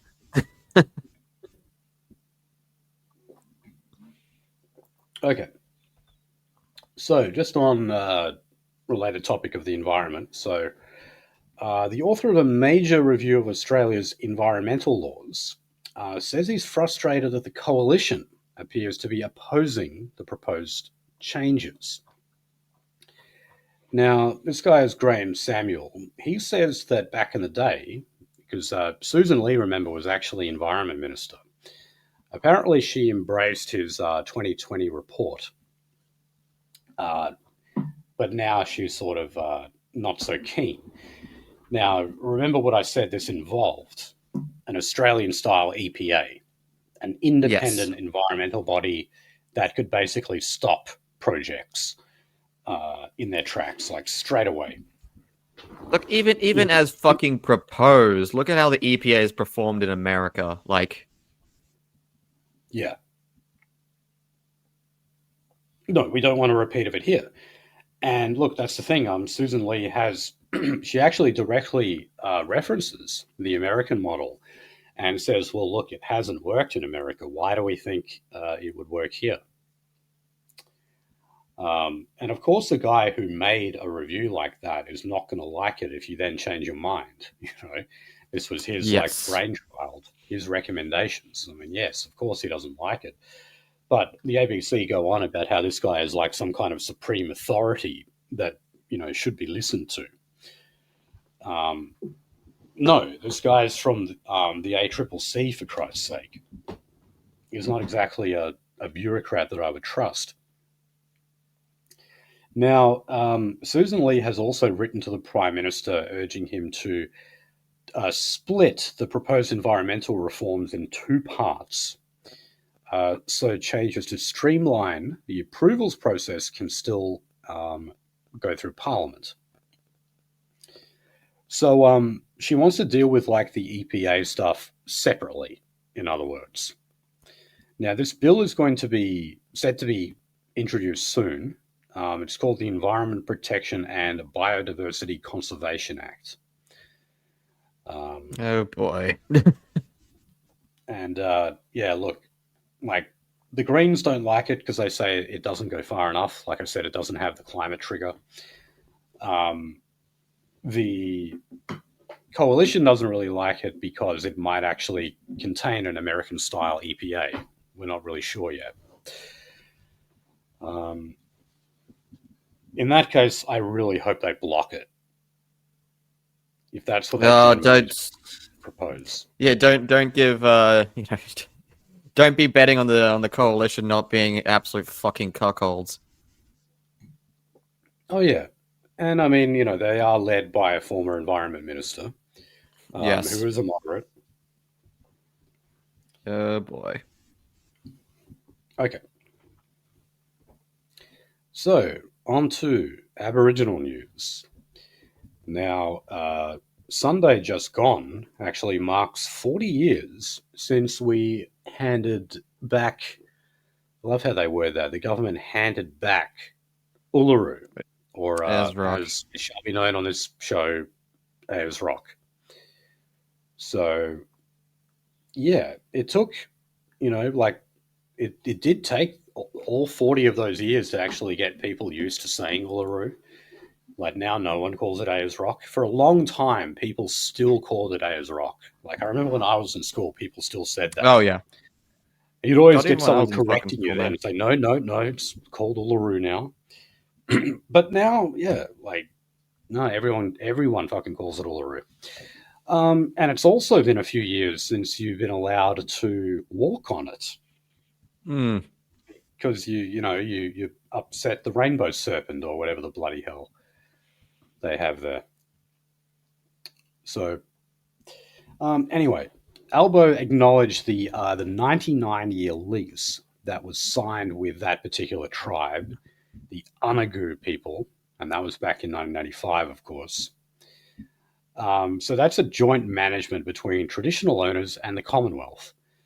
In other words, the Commonwealth pays for it all, and the Aborigines set the rules, like you're not allowed to walk on it. So Albo is that actually fucking one stunt that Pauline Hanson did at the time, where she like fucking like half-assed like slid down her butt on it. That was just kind of sad. I think I remember that one. Yeah, she did like just before it became illegal to do, she climbed it. Oh, okay. And then there's a video of her sliding down on her ass, getting down from the thing.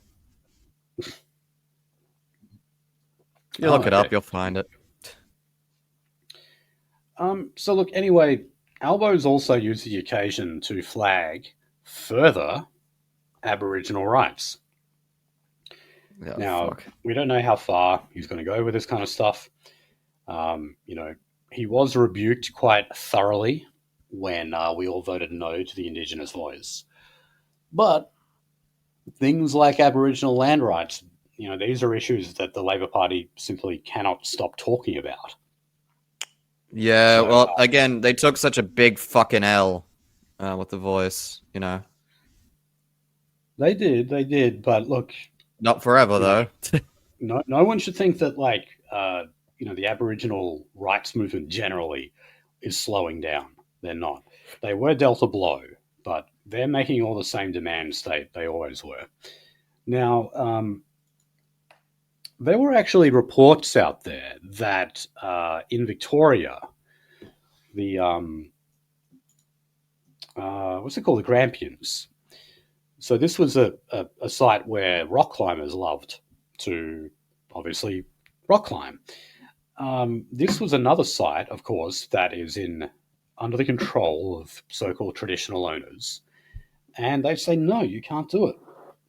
Now, there has actually been negotiations going on with the relevant Aboriginal tribe, and but apparently, as of yet, no agreement has been struck, meaning the rock climbing ban is still in place. God fucking damn it. And look, if they do remove that ban, you can fucking bet your ass that they were given a nice little bribe for that. Because at the end of the day, that's all this stuff is really about. It's rent seeking. Yep. Again, dude, fucking Jesus Christ, I had to explain to some people recently, what the fuck exactly is an Aboriginal corporation. Yeah. A lot of the time, literally, I don't know if you read the story at the time, but I have brought it up in the show before. It's like ADSIC back in the day. They looked into the corruption. They were kind of trying to find where the money went, and then they chased it all the way back to fucking Tel Aviv, and then they just stopped. I didn't know that. Yeah. They chased a good couple fucking mil to Israel. Yep. Well, again, it was done. It was done through fucking one of the little legal NGOs that Mark Liebel was running at the time. Basically doing all the legal representation for, or the case making for them. And then obviously that firm pays out some salaries, or that NGO firm pays out some salaries, and then those salaries got quietly squirreled away to Israel. Okay, but of course, the Aborigines or the leaders of ATSEC were the ones who took the fall for it. Yes. Jeff also, Clark, they're doing shit as well, to be honest. Yeah. But Shlomo was definitely getting his cut. Yeah, well, I was going to say Jeff Clark, who was the head of ATSEC, there was no doubt he was lining his own pockets with that scheme. So yeah, he's not, without blame in that regard. But yeah, assuming what you're saying is true, Israel and the Jewish lobby got no flack over that whatsoever, which is unfair. Okay. All right, now, here's a really disappointing story, because after the Indigenous voice was voted down across the entire country, the only jurisdiction that didn't vote against it was the fucking ACT. the Queensland government actually announced that they were reversing a lot of their Aboriginal rights policies. And one of them was a state level Indigenous voice. As we know, that's still on the cards for a lot of states. In South Australia, they've actually got one. Well, guess what? The Queensland government, which remember is the LNP, they've just signed an agreement to meet with the state's 17 First Nations councils once a year. So this would give Indigenous mayors and also the heads of these various tribes a seat at the table. How is that not basically the same thing as an Aboriginal voice, albeit in a less kind of formalized way? But yeah, they're denying that this is actually their own sort of improvised version of the Indigenous voice at the state level in Queensland. Oh, fuck. I mean, come on. South Australia, Victoria, Queensland. Where's Oz? Where's Oz? They were what seemed to be anyway, the first government in the country to actually say, whoa, look, all this Aboriginal stuff, it's actually not very popular. Maybe we should scrap some of our own positions on it, And then people started talking about, getting rid of Welcome to Country and all that kind of stuff. I think that momentum seems to have stalled because this is a backflip as far as I can see. They basically said, no, we will actually give it to you now. We just won't call it an Aboriginal voice. That's all. God fucking damn it. Okay, I'm bracing for impact for one coming over here. So, in the Northern Territory, which is where we always get the best Aboriginal news, the prison population is continuing to break records. And yeah, I have no doubt about that would be happening. And it turns out that a number of the rehabilitation programs that they run in the Northern Territory are being cancelled. And apparently they're being cancelled at a rate of more than 60%. Because they simply have too many people and too few resources to go through these programs. Now, they've also been saying that at rehabilitation centres and in prisons, that people have had to do things like sleep on the floor or sleep in rooms where you normally would not sleep. So, yeah, look, I don't doubt that's happening. That is happening. And you see, someone like Lydia Thorpe wants to stop all the Commonwealth funding from going to the Northern Territory so that those conditions get worse and worse. And by extension, the Northern Territory government looks more inhumane all the time. Of course. So that's why. No, what we need to do is, we do need to give the Northern Territory more money. I say absolutely. Give them the funds and build, if not another prison, at least you need extensions of the existing prisons, because obviously we can see here that they're at capacity. They're over capacity. I was going to say, I think I got a solution, Finian. I think I got a solution to all this. Have I watched the show Super Jail? No, I haven't. You should sometime. It's a bit weird, but I think the concept will work out. One gigantic open-air prison. Just turn the entire Northern Territory into an open-air prison. The end result is going to be functionally the fucking same, and I think it'll work out better for everyone. Yeah, look, it could well be. Now, I'm not shying away from saying that this is, for the time being, the crackdown on crime in the Northern Territory is an expensive program. I don't doubt that at all. But long term, you could absolutely make it cost effective. How do you do that? Well, the Aborigines that you've currently got locked up, sterilize them. Okay? Yeah, it'll cost us a bit of money right now. But think of all of those generations of criminals who simply will not be born. But then, you'd be accused of eugenics and trying to breed out Yeah. Aborigines, so we'll never do it. Well, sorry.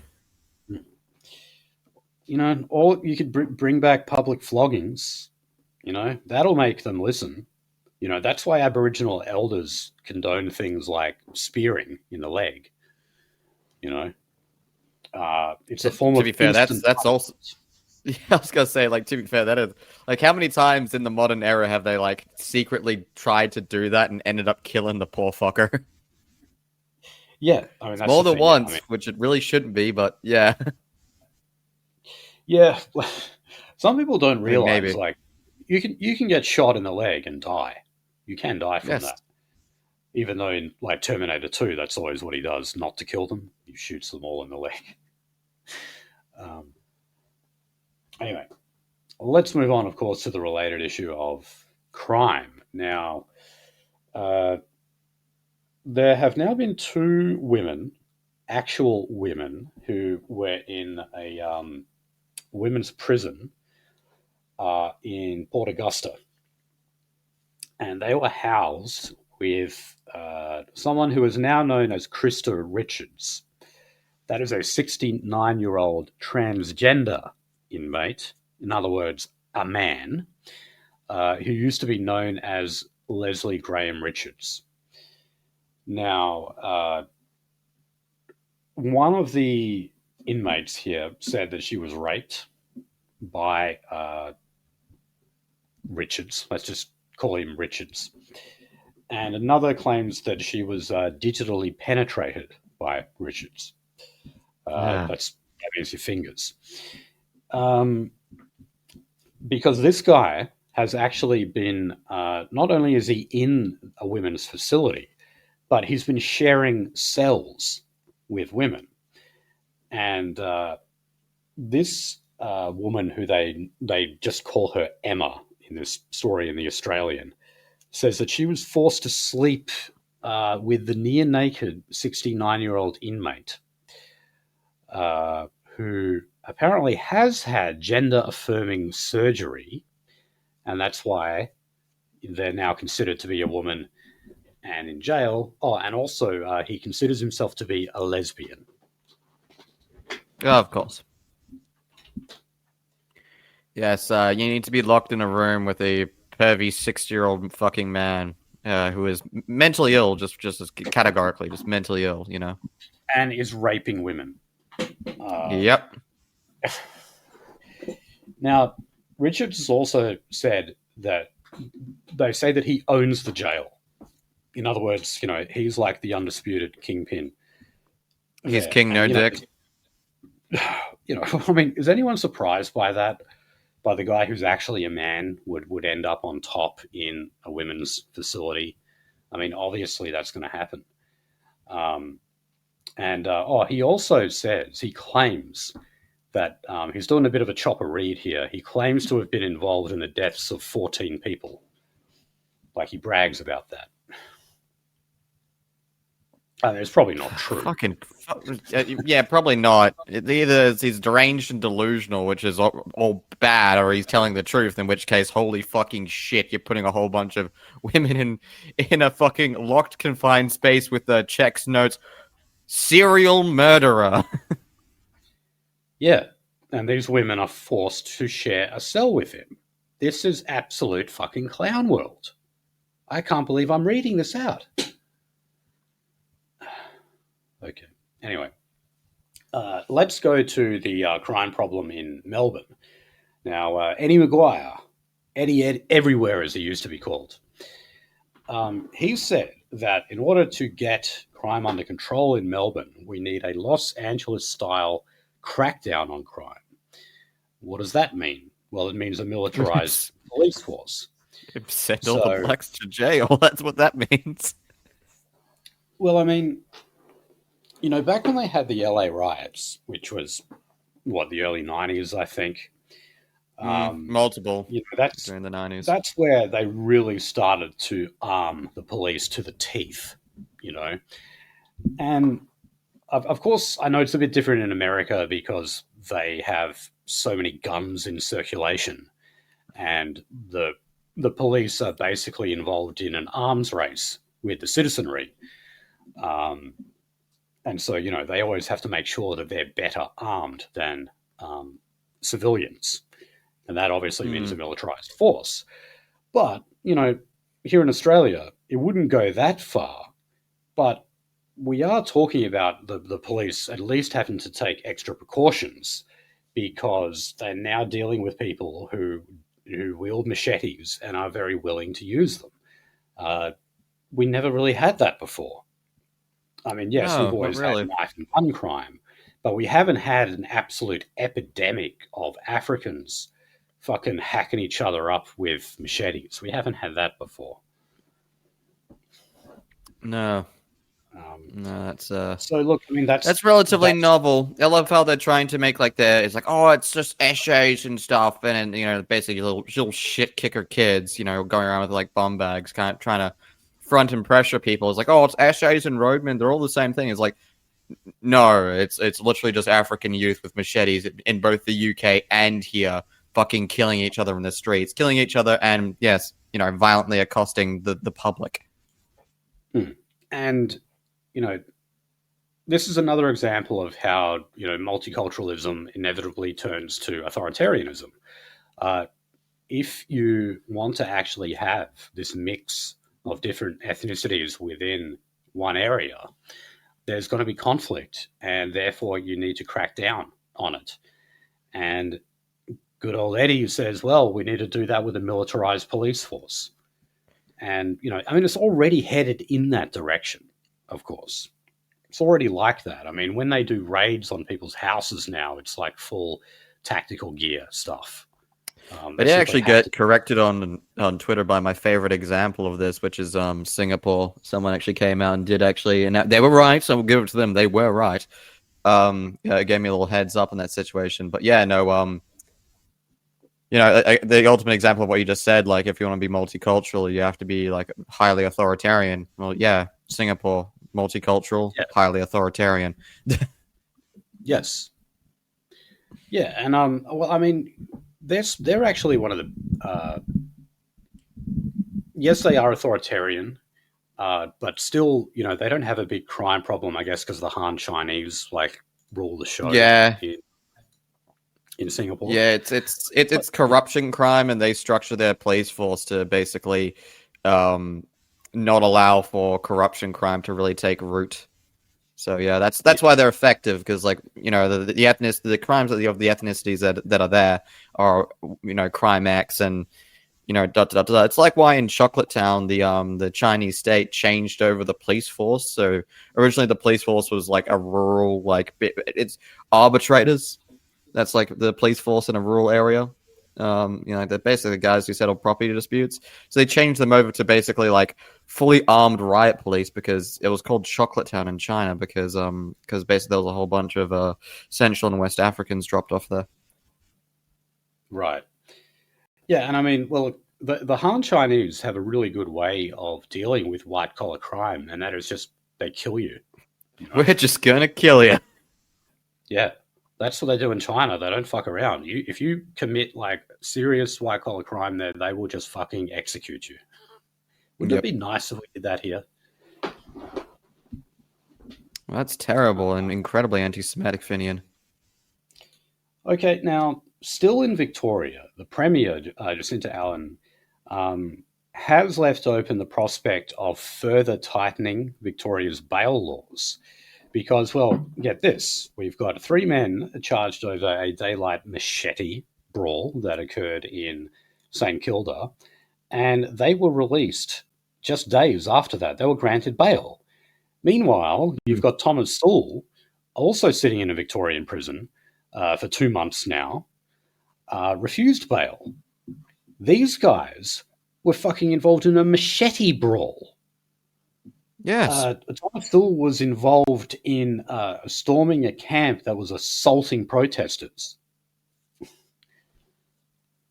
But he's stuck in jail. Don't you understand? One is much more dangerous, immediate, and deadly than the other. And by the way, also, this also shows the activist judiciary as well. Oh, yeah. Because what kind of fucking magistrate does that? Actually grants bail to people involved in machete crime, for Christ's sake. Well, again, just with the Queensland fucking case recently, where they basically allowed children, as young as whenever the fuck the parents can get them in for it, to go through gender affirming care. It was the judiciary. Right. Yes, there was the judiciary that did that. Do you think the Queensland public want that? You've news cucked me. That was we do have that story coming up. Oh shit! I didn't catch that when I was reading the prep. Fuck. That's all right. But that's for a point that I wanted to make anyway. There, because there's another fucking example, an activist judiciary body. Yeah, and look, by the way, this is just one example that I'm reading out here. There's countless others of people who have been involved in horrific crimes, including rape, who have been granted bail. All right, so people are beginning to catch on to this. They are outraged that people like this are actually granted bail. And Jacinta Allen has been forced into the uncomfortable position of basically acknowledging that they have a point. So, ever so reluctantly, ever so grudgingly, she's had to come out and say, well, maybe Melbourne isn't actually all that safe. And maybe, just maybe, we should actually reform bail law in this state, because of the amount of violent crims who are out on bail and continuing to commit their crimes while out on bail. Now, over at the ABC, they did this very inspiring, heartwarming story where they profiled this guy called Louis Acu, who is a African migrant, or he might actually be born in Australia. I'm not sure. Yeah, unfortunately, we got those now. He has been involved in crime prevention mentoring programs for multicultural youth. And when they say multicultural in this context, they mean African, okay? Because, obviously we have every fucking variety of program of this for Aborigines. But we're only just starting to catch up to the Africans now because they've been involved in so much crime. And what's the answer? Well, it's these mentoring programs that help them engage with their African identity. Fuck off. Fuck off. These people should not be here. And the ones who are here should be sent back. And I don't fucking care if they are going to go back to a life of starvation and persecution or whatever. They are not Australian. They don't belong here. They should fucking leave. All right. I've been fucking around on Twitter, and there was this guy called a June Upline hater, and he was complaining about take a guess. Take a guess. He was complaining about the line, and the guy's left leaning because he's got pronouns in his bio. So I just said, I remember the time on that line I saw two Abo guys blowing each other. And his response to that was I think about deporting you every single day. So my response was, because I'm a chill guy, I don't think about you at all. Yeah, I'm glad I've never seen something like that. I've seen plenty of other shit on trains before, but not that, thankfully. You've never experienced Wojak culture, Finian. How disappointing. Oh, God, yeah, obviously not. Okay, so in South Australia, they're seeking to create a new offence for stalking and harassing police officers. Why that is? I mean, I know, obviously some people like to do that, because they, hold a grudge against whatever cop may have given them that ticket or whatever. But yeah, I guess I do somewhat feel sorry for the police. You shouldn't ever have to take that shit home with you and worry about, some crim staking you out. Yeah. So I guess I sympathize there. I'll agree with yeah, I'll agree with Oh yeah, definitely. Well, it has to be some kind of person who's a bit mentally fucking deranged, right? Because Yeah, I know that Thomas said like, "Hey, look, if the police are so interested in demasking us, like how about we learn your identity?" That was really just him making a rhetorical suggestion of like, you don't think this is fair on your behalf, so why is it not fair on our behalf to do it? The answer being it's not fair on both sides. Yeah.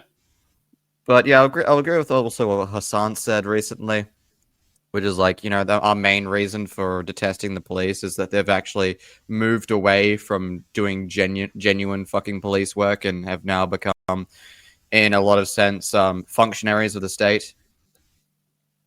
I know that Yeah. police are always meant to be kind of functionaries of the state, but like there was at least, a part of their service that was, uh, you know, maintaining the law, maintaining the genuine peace, and maintaining the welfare of the community, and obviously that has fallen by the wayside quite a bit. Yeah, and I mean, well, look, when I read this story, what I thought about was, how like they got Thomas Sewell on like intimidating a police officer or something.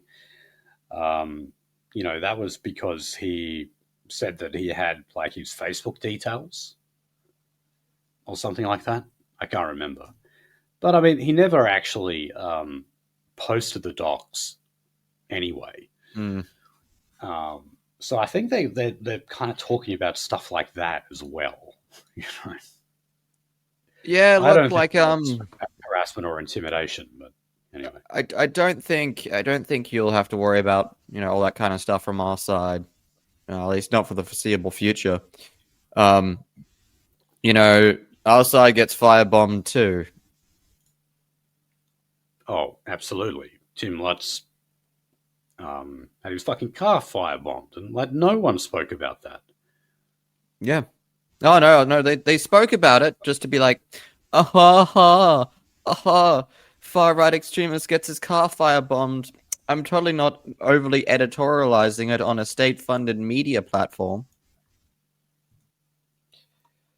Yeah, no, that is infuriating. Um, okay, now Lydia Thorpe. Now she's definitely like the Northern Territory government's biggest antagonist. Fair to say.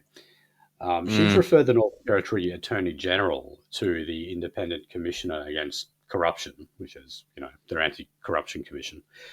So this is after allegations of government interference in the Supreme Court's media activities. Now, there was a leaked email where the Northern Territory's top judge asked the Attorney General not to interfere with the court's media communications. Because obviously, the courts release a certain amount of information to the media to report on. So they're saying now that this was a misunderstanding, that the Attorney General was not actually like trying to control the manner in which they released information. But Lydia Thorpe thinks differently.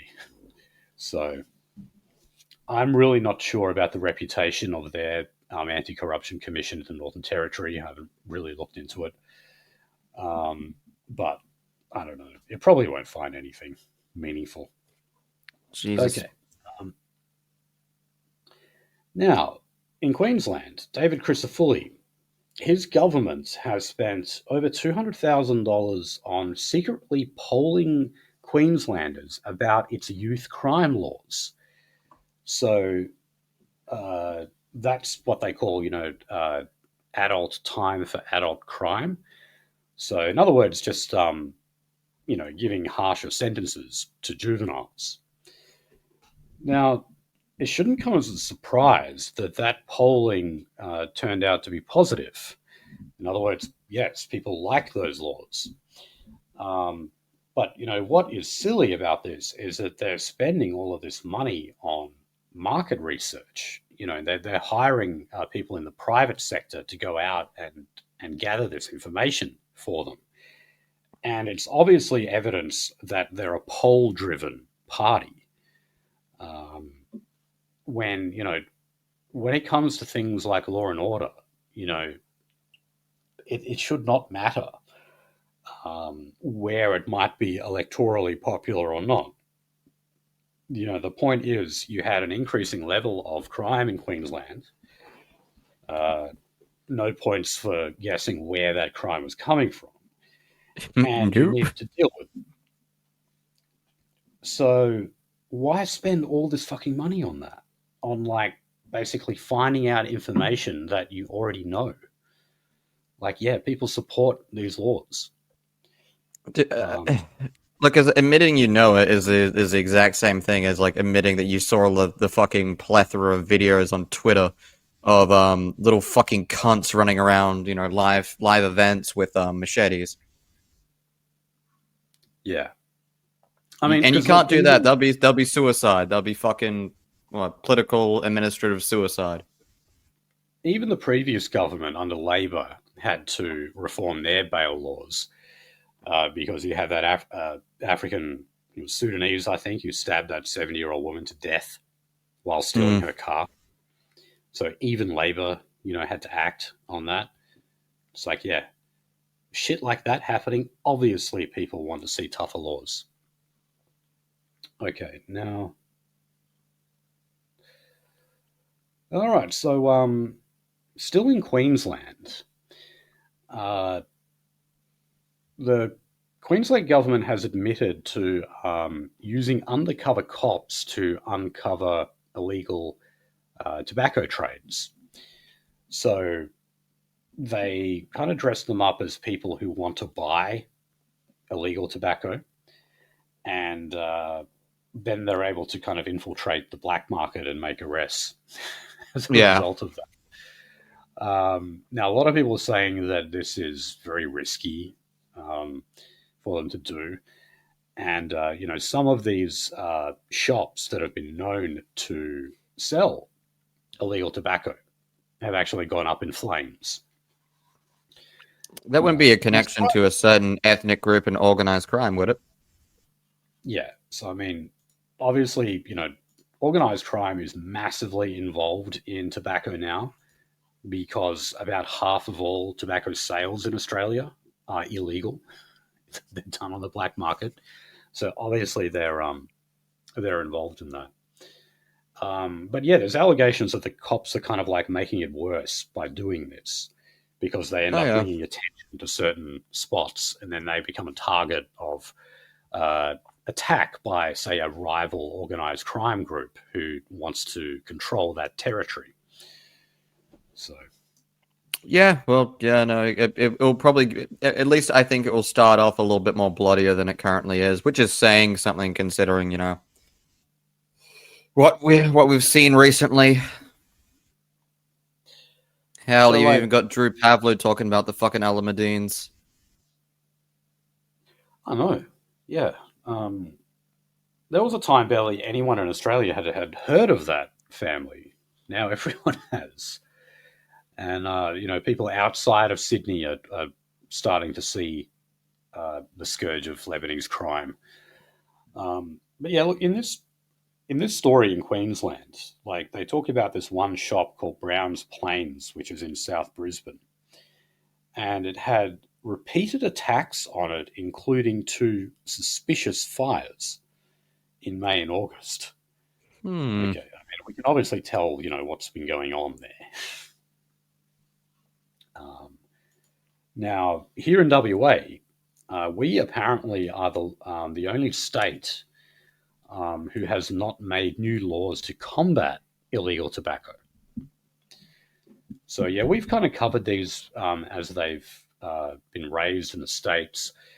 Everyone is organizing these task forces now to go out there and stop the trade because, well, there's 2 things going on. One, the government, for the first time ever, is seeing declining rates of revenue for tobacco sales because obviously they don't control the black market. But also there's an uptick in smoking. Over the last 40 years or so, smoking has always just been trending down. Now, for the first time since then, it's actually going up slightly. We need to start packing. We need to start getting cans of Zyn, Finian. That's what we need to do. The future is Zyn. Call me Zin J the Giant. Is that shit that Tucker Carlson promotes? Like, it's very tobacco popular in the States. Very popular in the States. Are they the ones that like you put on your gums? Yep. Like powders? Yeah, I've heard of those. It seems like a weird way to consume tobacco. Anyway. People do it. All right, so on to guns. So, believe it or not, there are more guns in Australia now than there ever have been. That's despite the when Howard took our guns and introduced the gun buyback scheme back in 96 or 7. And at the moment, what police say is accounting for this record amount of guns is it's not people buying it on the black market.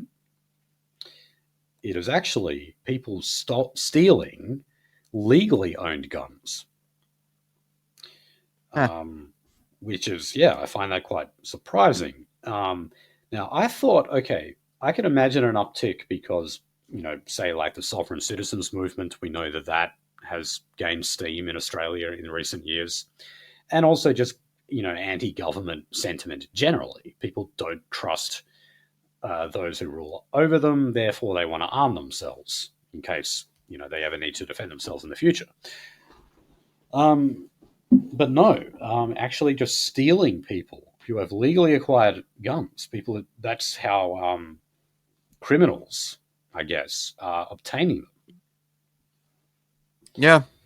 Yeah, well. Now, I suppose sometimes there's a little bit more of a backstory to that. And by the way, if you want to figure out why there's a sovereign citizen movement growing in this fucking country, as retarded as sovereign citizens are, the police only need blame them fucking selves for enforcing retard schizo laws over the last 5 fucking years. It's your fault. Every dead cop killed by a fucking sovereign citizen is the police's fault. Yeah. If you hadn't enforced those laws fucking, 2020 through like fucking 2023, none of this would have fucking happened. There would just be fucking kooks in some niche fucking Facebook group. You drove people fucking insane, and you fucking showed your hand with exactly how fucked you can be.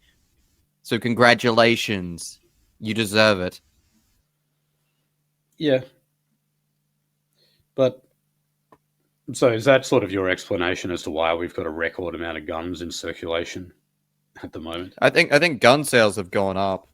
Basically, anytime there's like some weird anti-state action, you get like people be like, "Oh yeah, I'm just gonna go get a firearm," even though like I don't really shoot, I don't sports shoot, I don't have like fucking farmland property, but I'll just say that I sports shoot to get one. That's anytime I've heard someone buy a gun, it's been like, oh, better to have it than not. I don't think anyone is gaining any interest in buying a weird fucking pistol for target shooting. You can't say that you're buying the gun for self-defense. That's not a legitimate reason. But they never do they? Yeah, you have to say that it's like for your farm or you're a member of a shooting club. I think that's basically, they're the only things you can say. Okay, now, over in New South Wales, they had their drug summit last year. I remember we covered this. And so 56 recommendations were handed down. The health minister has said that they are going to accept 50 of them. But one that they are not taking on board, or at least not right now, is having a defense for drivers who have been prescribed medical cannabis. So Jesus. So this is because if you consume marijuana, it can stay in your system for weeks,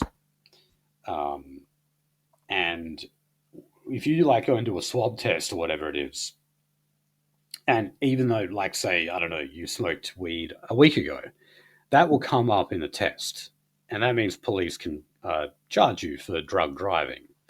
So a lot of people are saying, well, look, this isn't fair because these people aren't actually high at the time, and it's especially unfair on people who actually have a prescription and they're supposedly smoking marijuana medicinally. I kind of think that's a myth. Like, there's barely anything, like, there's barely any medicinal property to marijuana, I would say. Yeah. You know who says they're actually using it at the moment is Alex Greenwich. So he's the guy who... Oh, the gay guy. Yeah, he successfully sued Mark Latham for making a homophobic tweet about him. He said as a result of that tweet and the resulting shit show, he experienced post-traumatic stress disorder and had to medicate himself using medicinal cannabis. Yeah, do you see he has to pose like some fucking weird gay model for like every single article that he's shown in? God, yes. He is such a fucking faggot. Fuck. So yeah, because Mark Latham made fun of him for being gay, he's got to deal with it by smoking weed. I mean, fuck, come on. That's how people deal with like emotional distress, is it? By fucking smoking cones. Fuck off. Okay. Deal with your emotional distress the proper way, bottling it up until you have a panic attack and then a blackout rage-filled episode, like a real man. Yeah.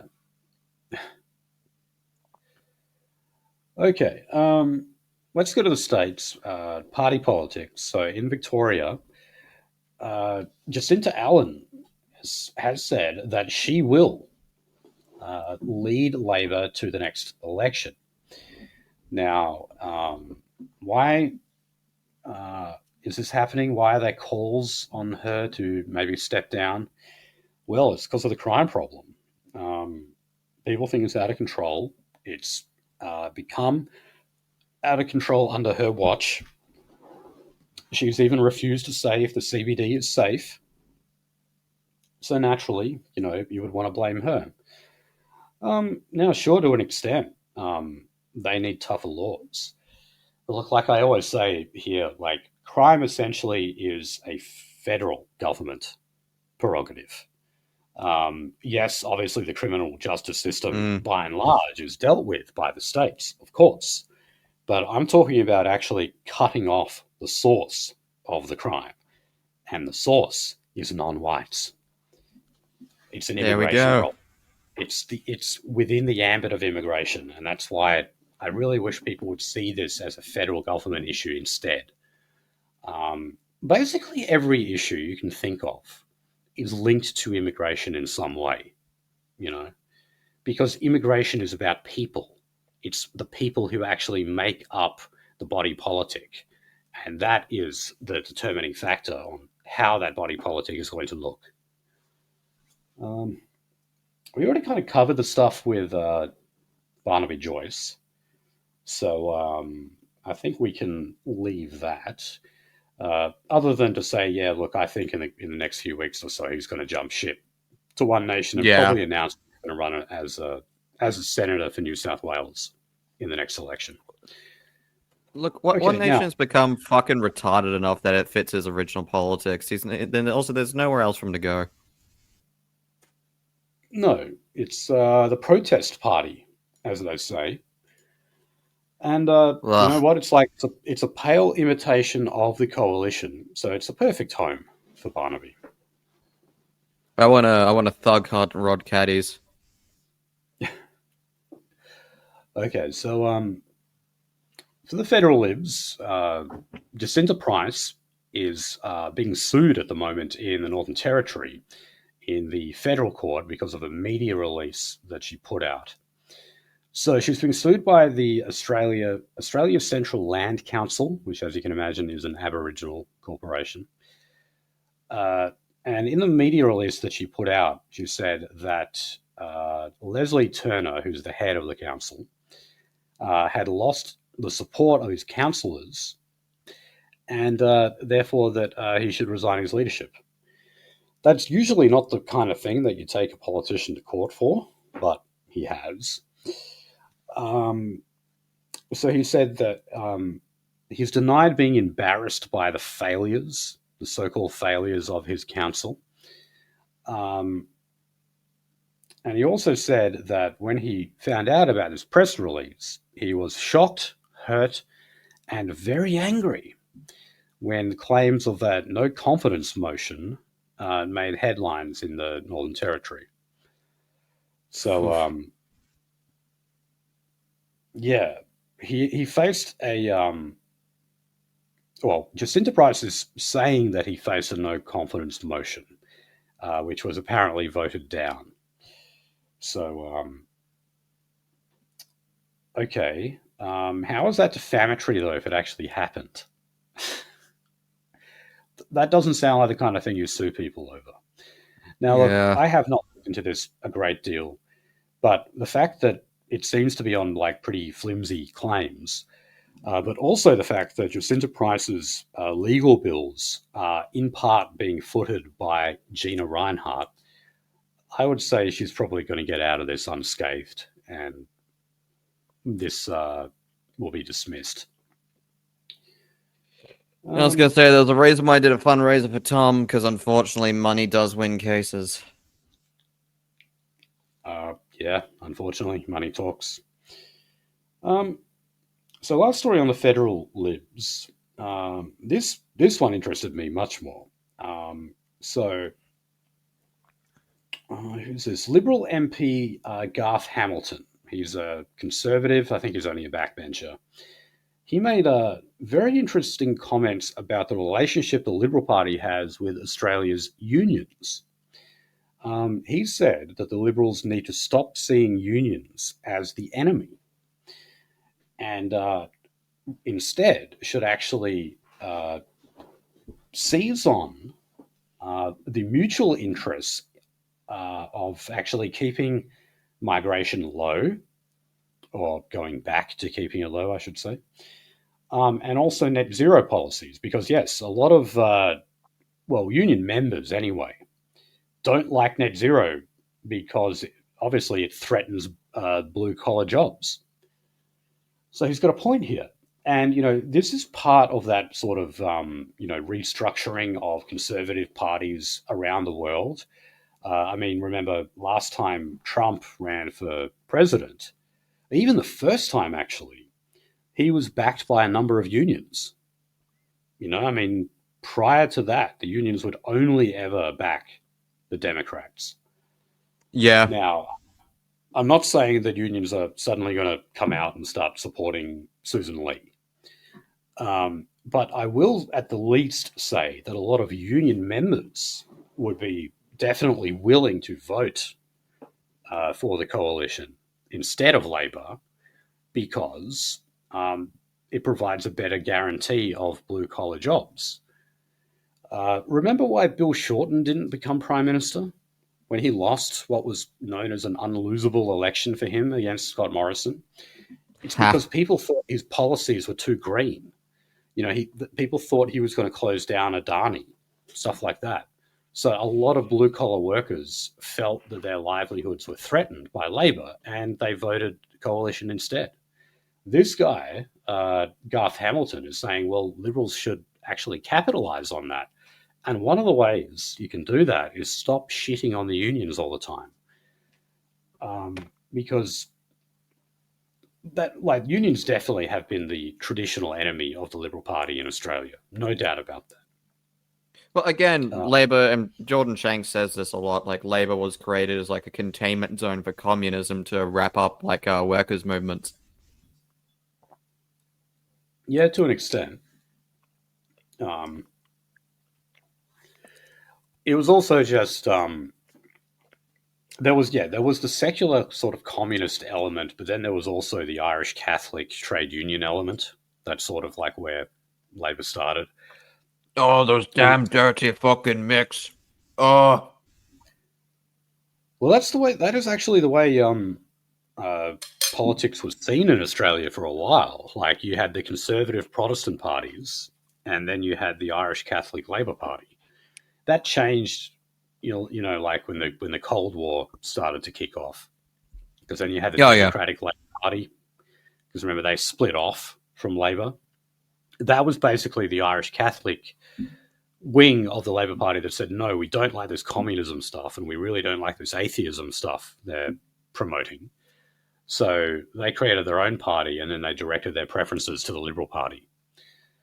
And, and now you got the mono party, which kind of sucks ass. That's the short story as to why we have so many private Catholic schools in Australia as well, because the DLP directed preferences to the Liberals on the condition that they fund Catholic schools in Australia.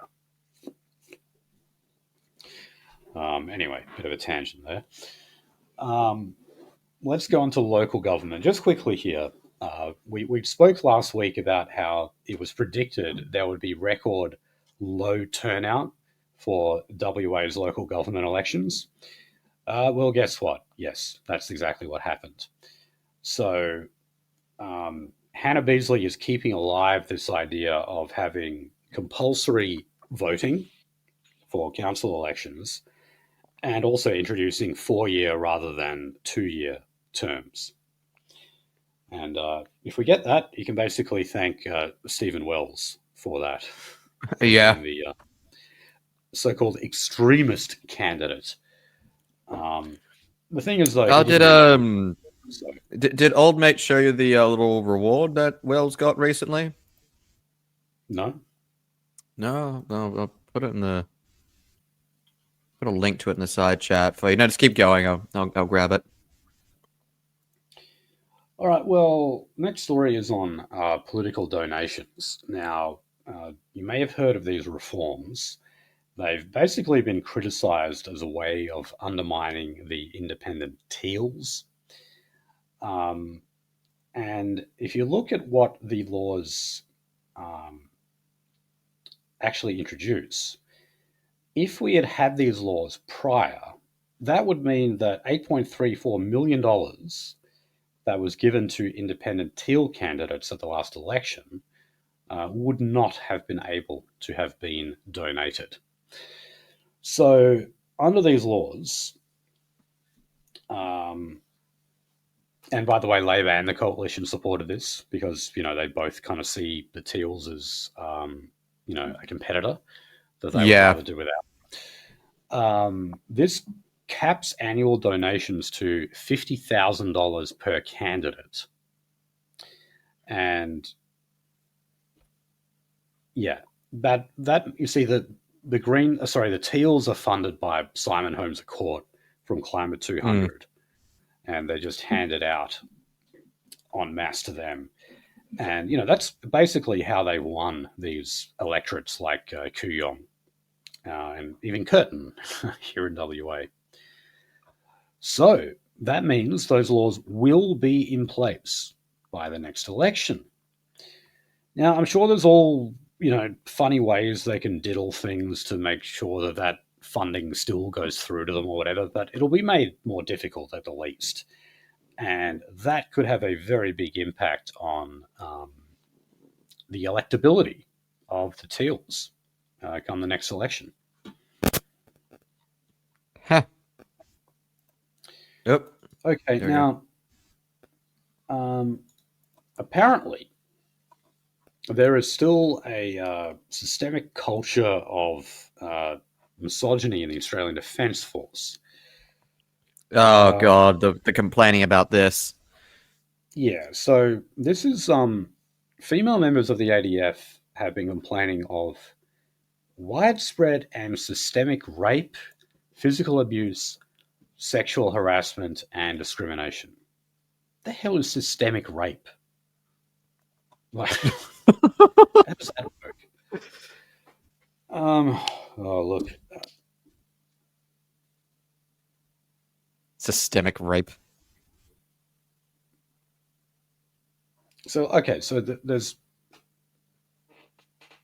So one woman said that she woke up naked, scratched and bruised after leading an on-base party with 4 male ADF members. So apparently, they all fucked her while she was sleeping or something. Yeah, I don't think anyone with any military experience knows that pretty much doesn't really fucking happen because barracks bunnies are a thing. You don't need a rape. You don't need a rape. There's a whole bunch of whores that just hover around anyway. Well, that's like what in part makes me not believe these stories. Look, I would also say that, like, if this is happening on any level, this sounds like women in areas of the ADF that they shouldn't be in, which is pretty much anything. Like, at all. Yeah. I would basically say that, like, okay, fine. If you're there in some sort of non-military role, then all right, that's okay. But besides that, women have no place there. And dare I say that if this is happening, our defence force, just like any other sector of the economy in Australia, is becoming browner. And Yes. you're putting people who are more likely to rape in the defence force, and that would be leading to those increases. I mean, they add like the Sikh turban as like part of the ADF uniform, or a version of it. Yeah, that was a while ago now, I think. Yeah. Remember the last protest? I was taking photos of that one Sikh cop that was muling around. He kind of got really pissy at me because he knew exactly what I was doing. I was like, okay, well, fucking make a deal out of it, fucking Bunjeet. You Dalit motherfucker. Okay, so childcare. Pedophiles. So here's an idea.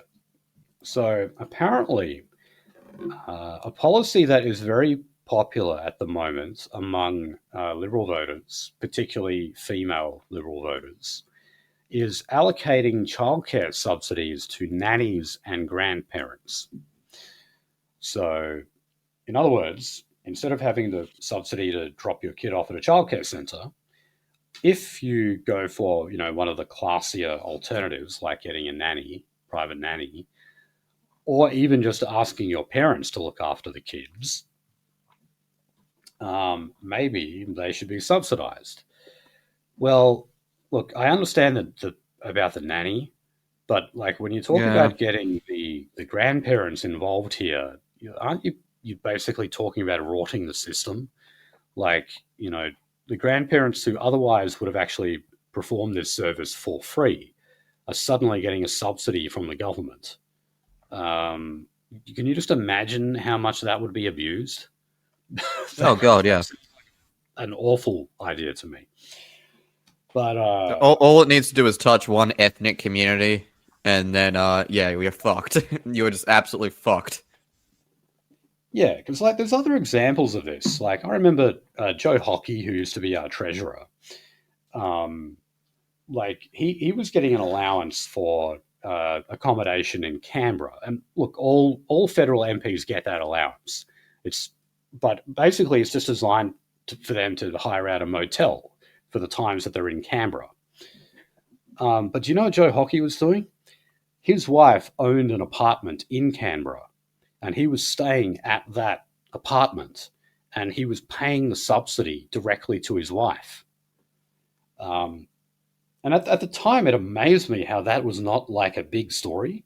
Like it was in the media a little bit, but that to me, that just sounds like corruption 101 right there. I was amazed that he wasn't brought up over that. But that's the kind of shit they're proposing here, But this time it's technically for everyone, not just politicians. Maybe this is just equaling the playing field. This is a restorative justice. I think that's what it's called, isn't it? Yeah. Okay, well, all right. Now we'll get to that, what is a very triggering story. So we're on gay news now. So the Queensland government, it has had its freeze on the approval of puberty blockers overturned.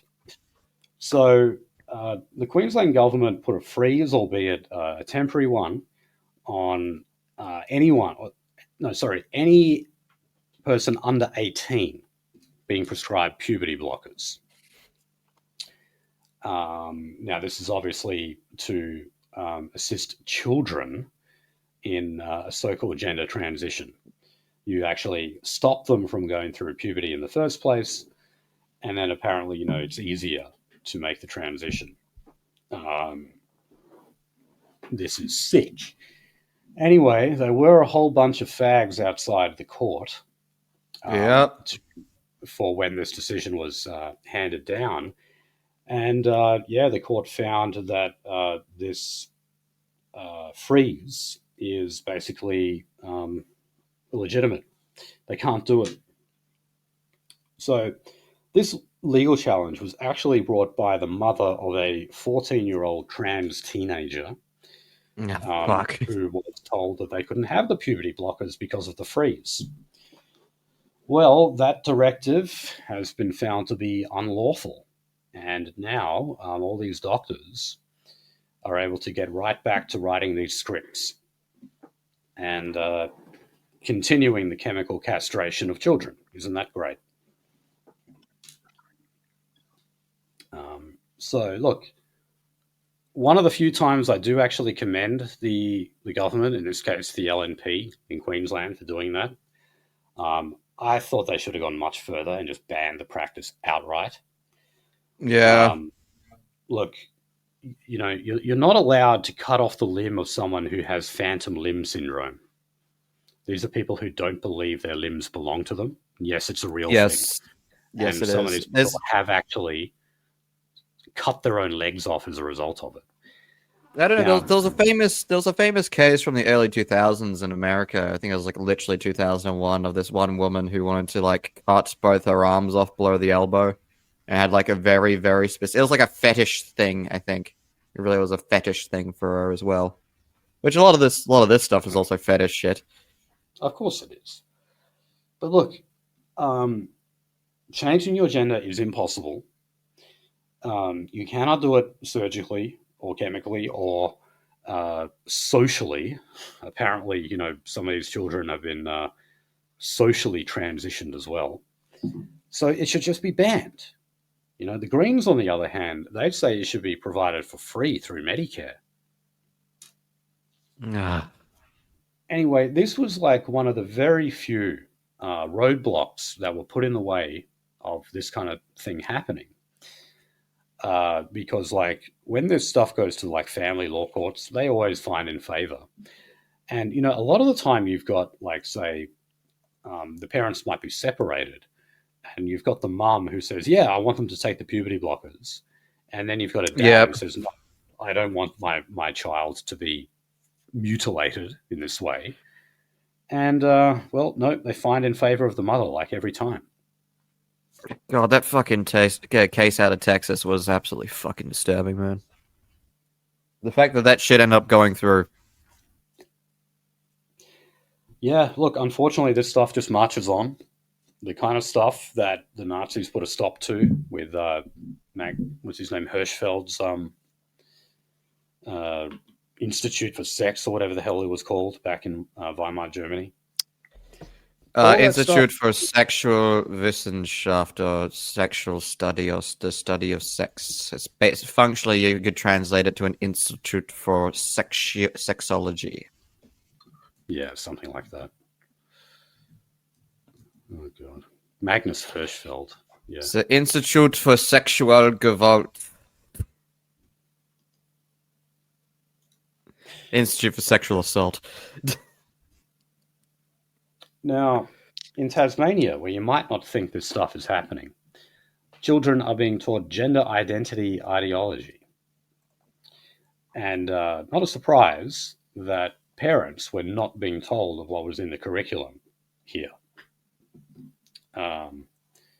So we have one mother who said that all of a sudden, after going to these classes, her daughter said that she discovered she was actually a boy and wants to be treated as such.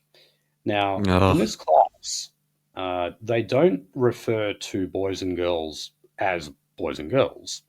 They apparently use inclusive language, such as people with penises and people with vulvas. Kind of like, you know, you don't say gay, you say like men who have sex with men, something like that. Yeah, just fuck. don't ever think that this stuff, like, just because you don't have safe schools anymore, just because some of the curriculum was reformed or scrapped or whatever, don't ever think that this stuff doesn't appear, because they always find a way to sneak it in. They can always insert it into a health class or something. It's always so insidious. It has to be so insidious, doesn't it? Yeah. Okay, now back in Queensland, the Queensland government says that they're refusing to say if they will legislate their redefinition of the term woman.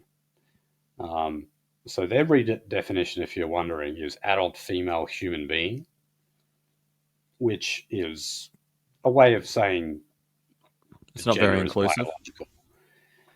So, it sounds pretty close to the mark. That's fine. I don't see why we should have to legislate it, though.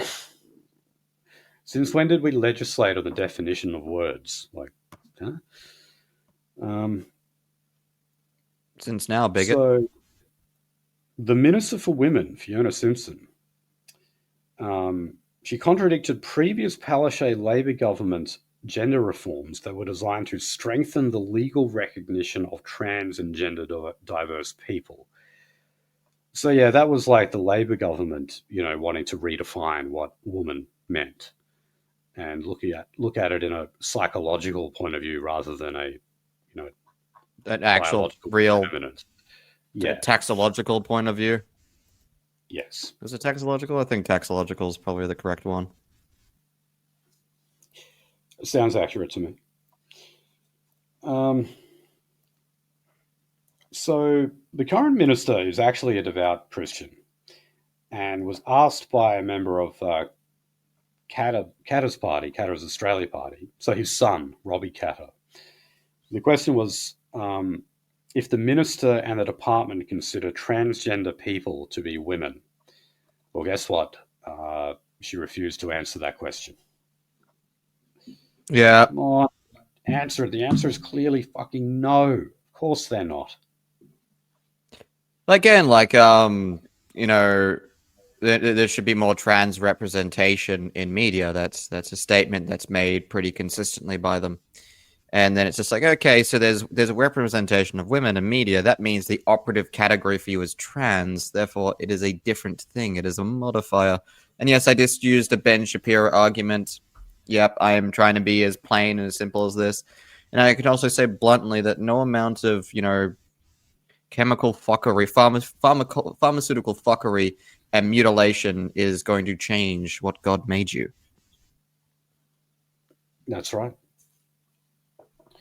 And again, to say to the Queensland government, don't you realise this gender ideology stuff is not popular? Even among Labor voters, they don't like this stuff. Even some Greens voters feel uneasy about the transgender stuff. Why is it that they kicked out their own co-founder over this? Even members of the Greens don't like this. All right, just a couple of stories to finish off for tonight. So Northern Territory crossbenchers have called for the government to establish a parliamentary inquiry into gambling laws in the country. Yes, I think they need this. So they've got the most relaxed gambling laws in the country, which is why the gambling industry is essentially headquartered in Darwin. It's 43 corporate bookmakers basing themselves in the Northern Territory. And this is a $50 billion a year industry. $15 billion online gambling industry. And there's abuse of the system a lot of the time. And apparently it's regulated simply by handing out very, very small fines. And that's it. Ugh. So, yes, very, very small fines to the organization that runs casinos and money laundering and stealing machines. Right.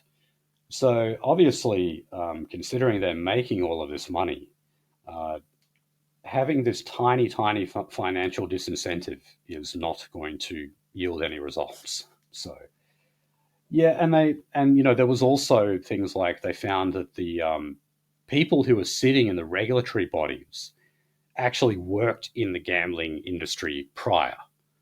Oh That's yeah, yeah. textbook conflict of interest right there. So yes, I think they do need a review of this. All right. Oh, and also just generally, Australia is apparently doing a very bad job of regulating illegal gambling websites. Yeah, I believe that. I remember I had a housemate who was always playing online poker, and I Oh remember asking god. him, I was like, "Is this legal?" And he was like, "Nah, definitely not." But he showed me how he did it, and it was so easy. It was like as easy as like getting an illegal torrent. You know, so clearly they don't regulate it well. Oh. Okay, Oh. on disability. So the New South Wales Labor government is actually seeking to put people who are on workers' compensation to move them from workers' compensation schemes onto the NDIS. Really? Are you fucking kidding me? The NDIS already has exponential growth that the government has acknowledged is out of control and needs to be reined in. And here we have New South Wales saying they want to move workers onto it. My God, what a stupid idea that is. Okay, just finally on Brittany Higgins. She has dropped her appeal against Linda Reynolds, who, of course, won her defamation case against Brittany Higgins. So it did look like this was going to go back to court. I guess they've just essentially figured that they have very little chance of winning, and it would mean spending money on even more legal fees. So they've scrapped that idea. And so, yeah, this means that they'll have to pay. I can't remember what the exact amount was. It was in the hundreds of thousands of dollars. But also, 80% of Linda Reynolds' legal costs, and that alone is said to exceed $1 million. So, I think last week we talked about Brittany Higgins and her partner David Shiraz both being Yes. handed. Exactly where they deserve to fucking be. Yep, yep. So they were served bankruptcy papers, and now, well, they're dropping the appeal. Like, it's pretty much official. The two of them are bankrupt. Great. Alright, alright, alright. Yep. And finally, Finance Minister Katie Gallagher, who remember is one of the alleged mean girls who played a role in putting Linda Reynolds in hospital due to heart issues, she's refused to back an inquiry into all of that. So Linda Reynolds wants there to be a parliamentary inquiry into the questioning that she faced about the Morrison government apparently trying to cover up the rape of Brittany Higgins. Now, it's obvious that the Morrison government did no such thing, and Linda Reynolds did no such thing. So, this would be one of the few parliamentary inquiries I would actually support. Because, Is it yes, possible that the only thing that really got raped was Brittany Higgins' bank account? in the end, yeah. Yeah. Well, and also the Commonwealth government's bank account. Yeah, unfortunately, yes. Your bank account. Right. But no, Katie Gallagher was absolutely involved in that, in peddling this myth that there was a rape in Canberra that they tried desperately to cover up. It's just not true. I would argue that the rape didn't even occur in the first place. So anyway, Katie Gallagher said, I have responded at length in Parliament. I was questioned for 2 weeks by the opposition. Okay. Why don't you just admit now it was all bullshit? And you knew it was bullshit. Okay, anyway, that brings us to the end, and we're like pretty much exactly on the 3 hour mark. So, All right. thank you for listening. The Racer. Check me out on Rumble at Mike Knowlesy with a Z, and also yes, the Racer.biz. Yep, and yeah, you can. We're both on Twitter, aren't we? Yeah, we're both on Twitter. If you look in the show notes, I always include the links to Twitter, post, Telegram, all that stuff. If you want to have a look. But yeah, thanks for listening, and we'll see you next week.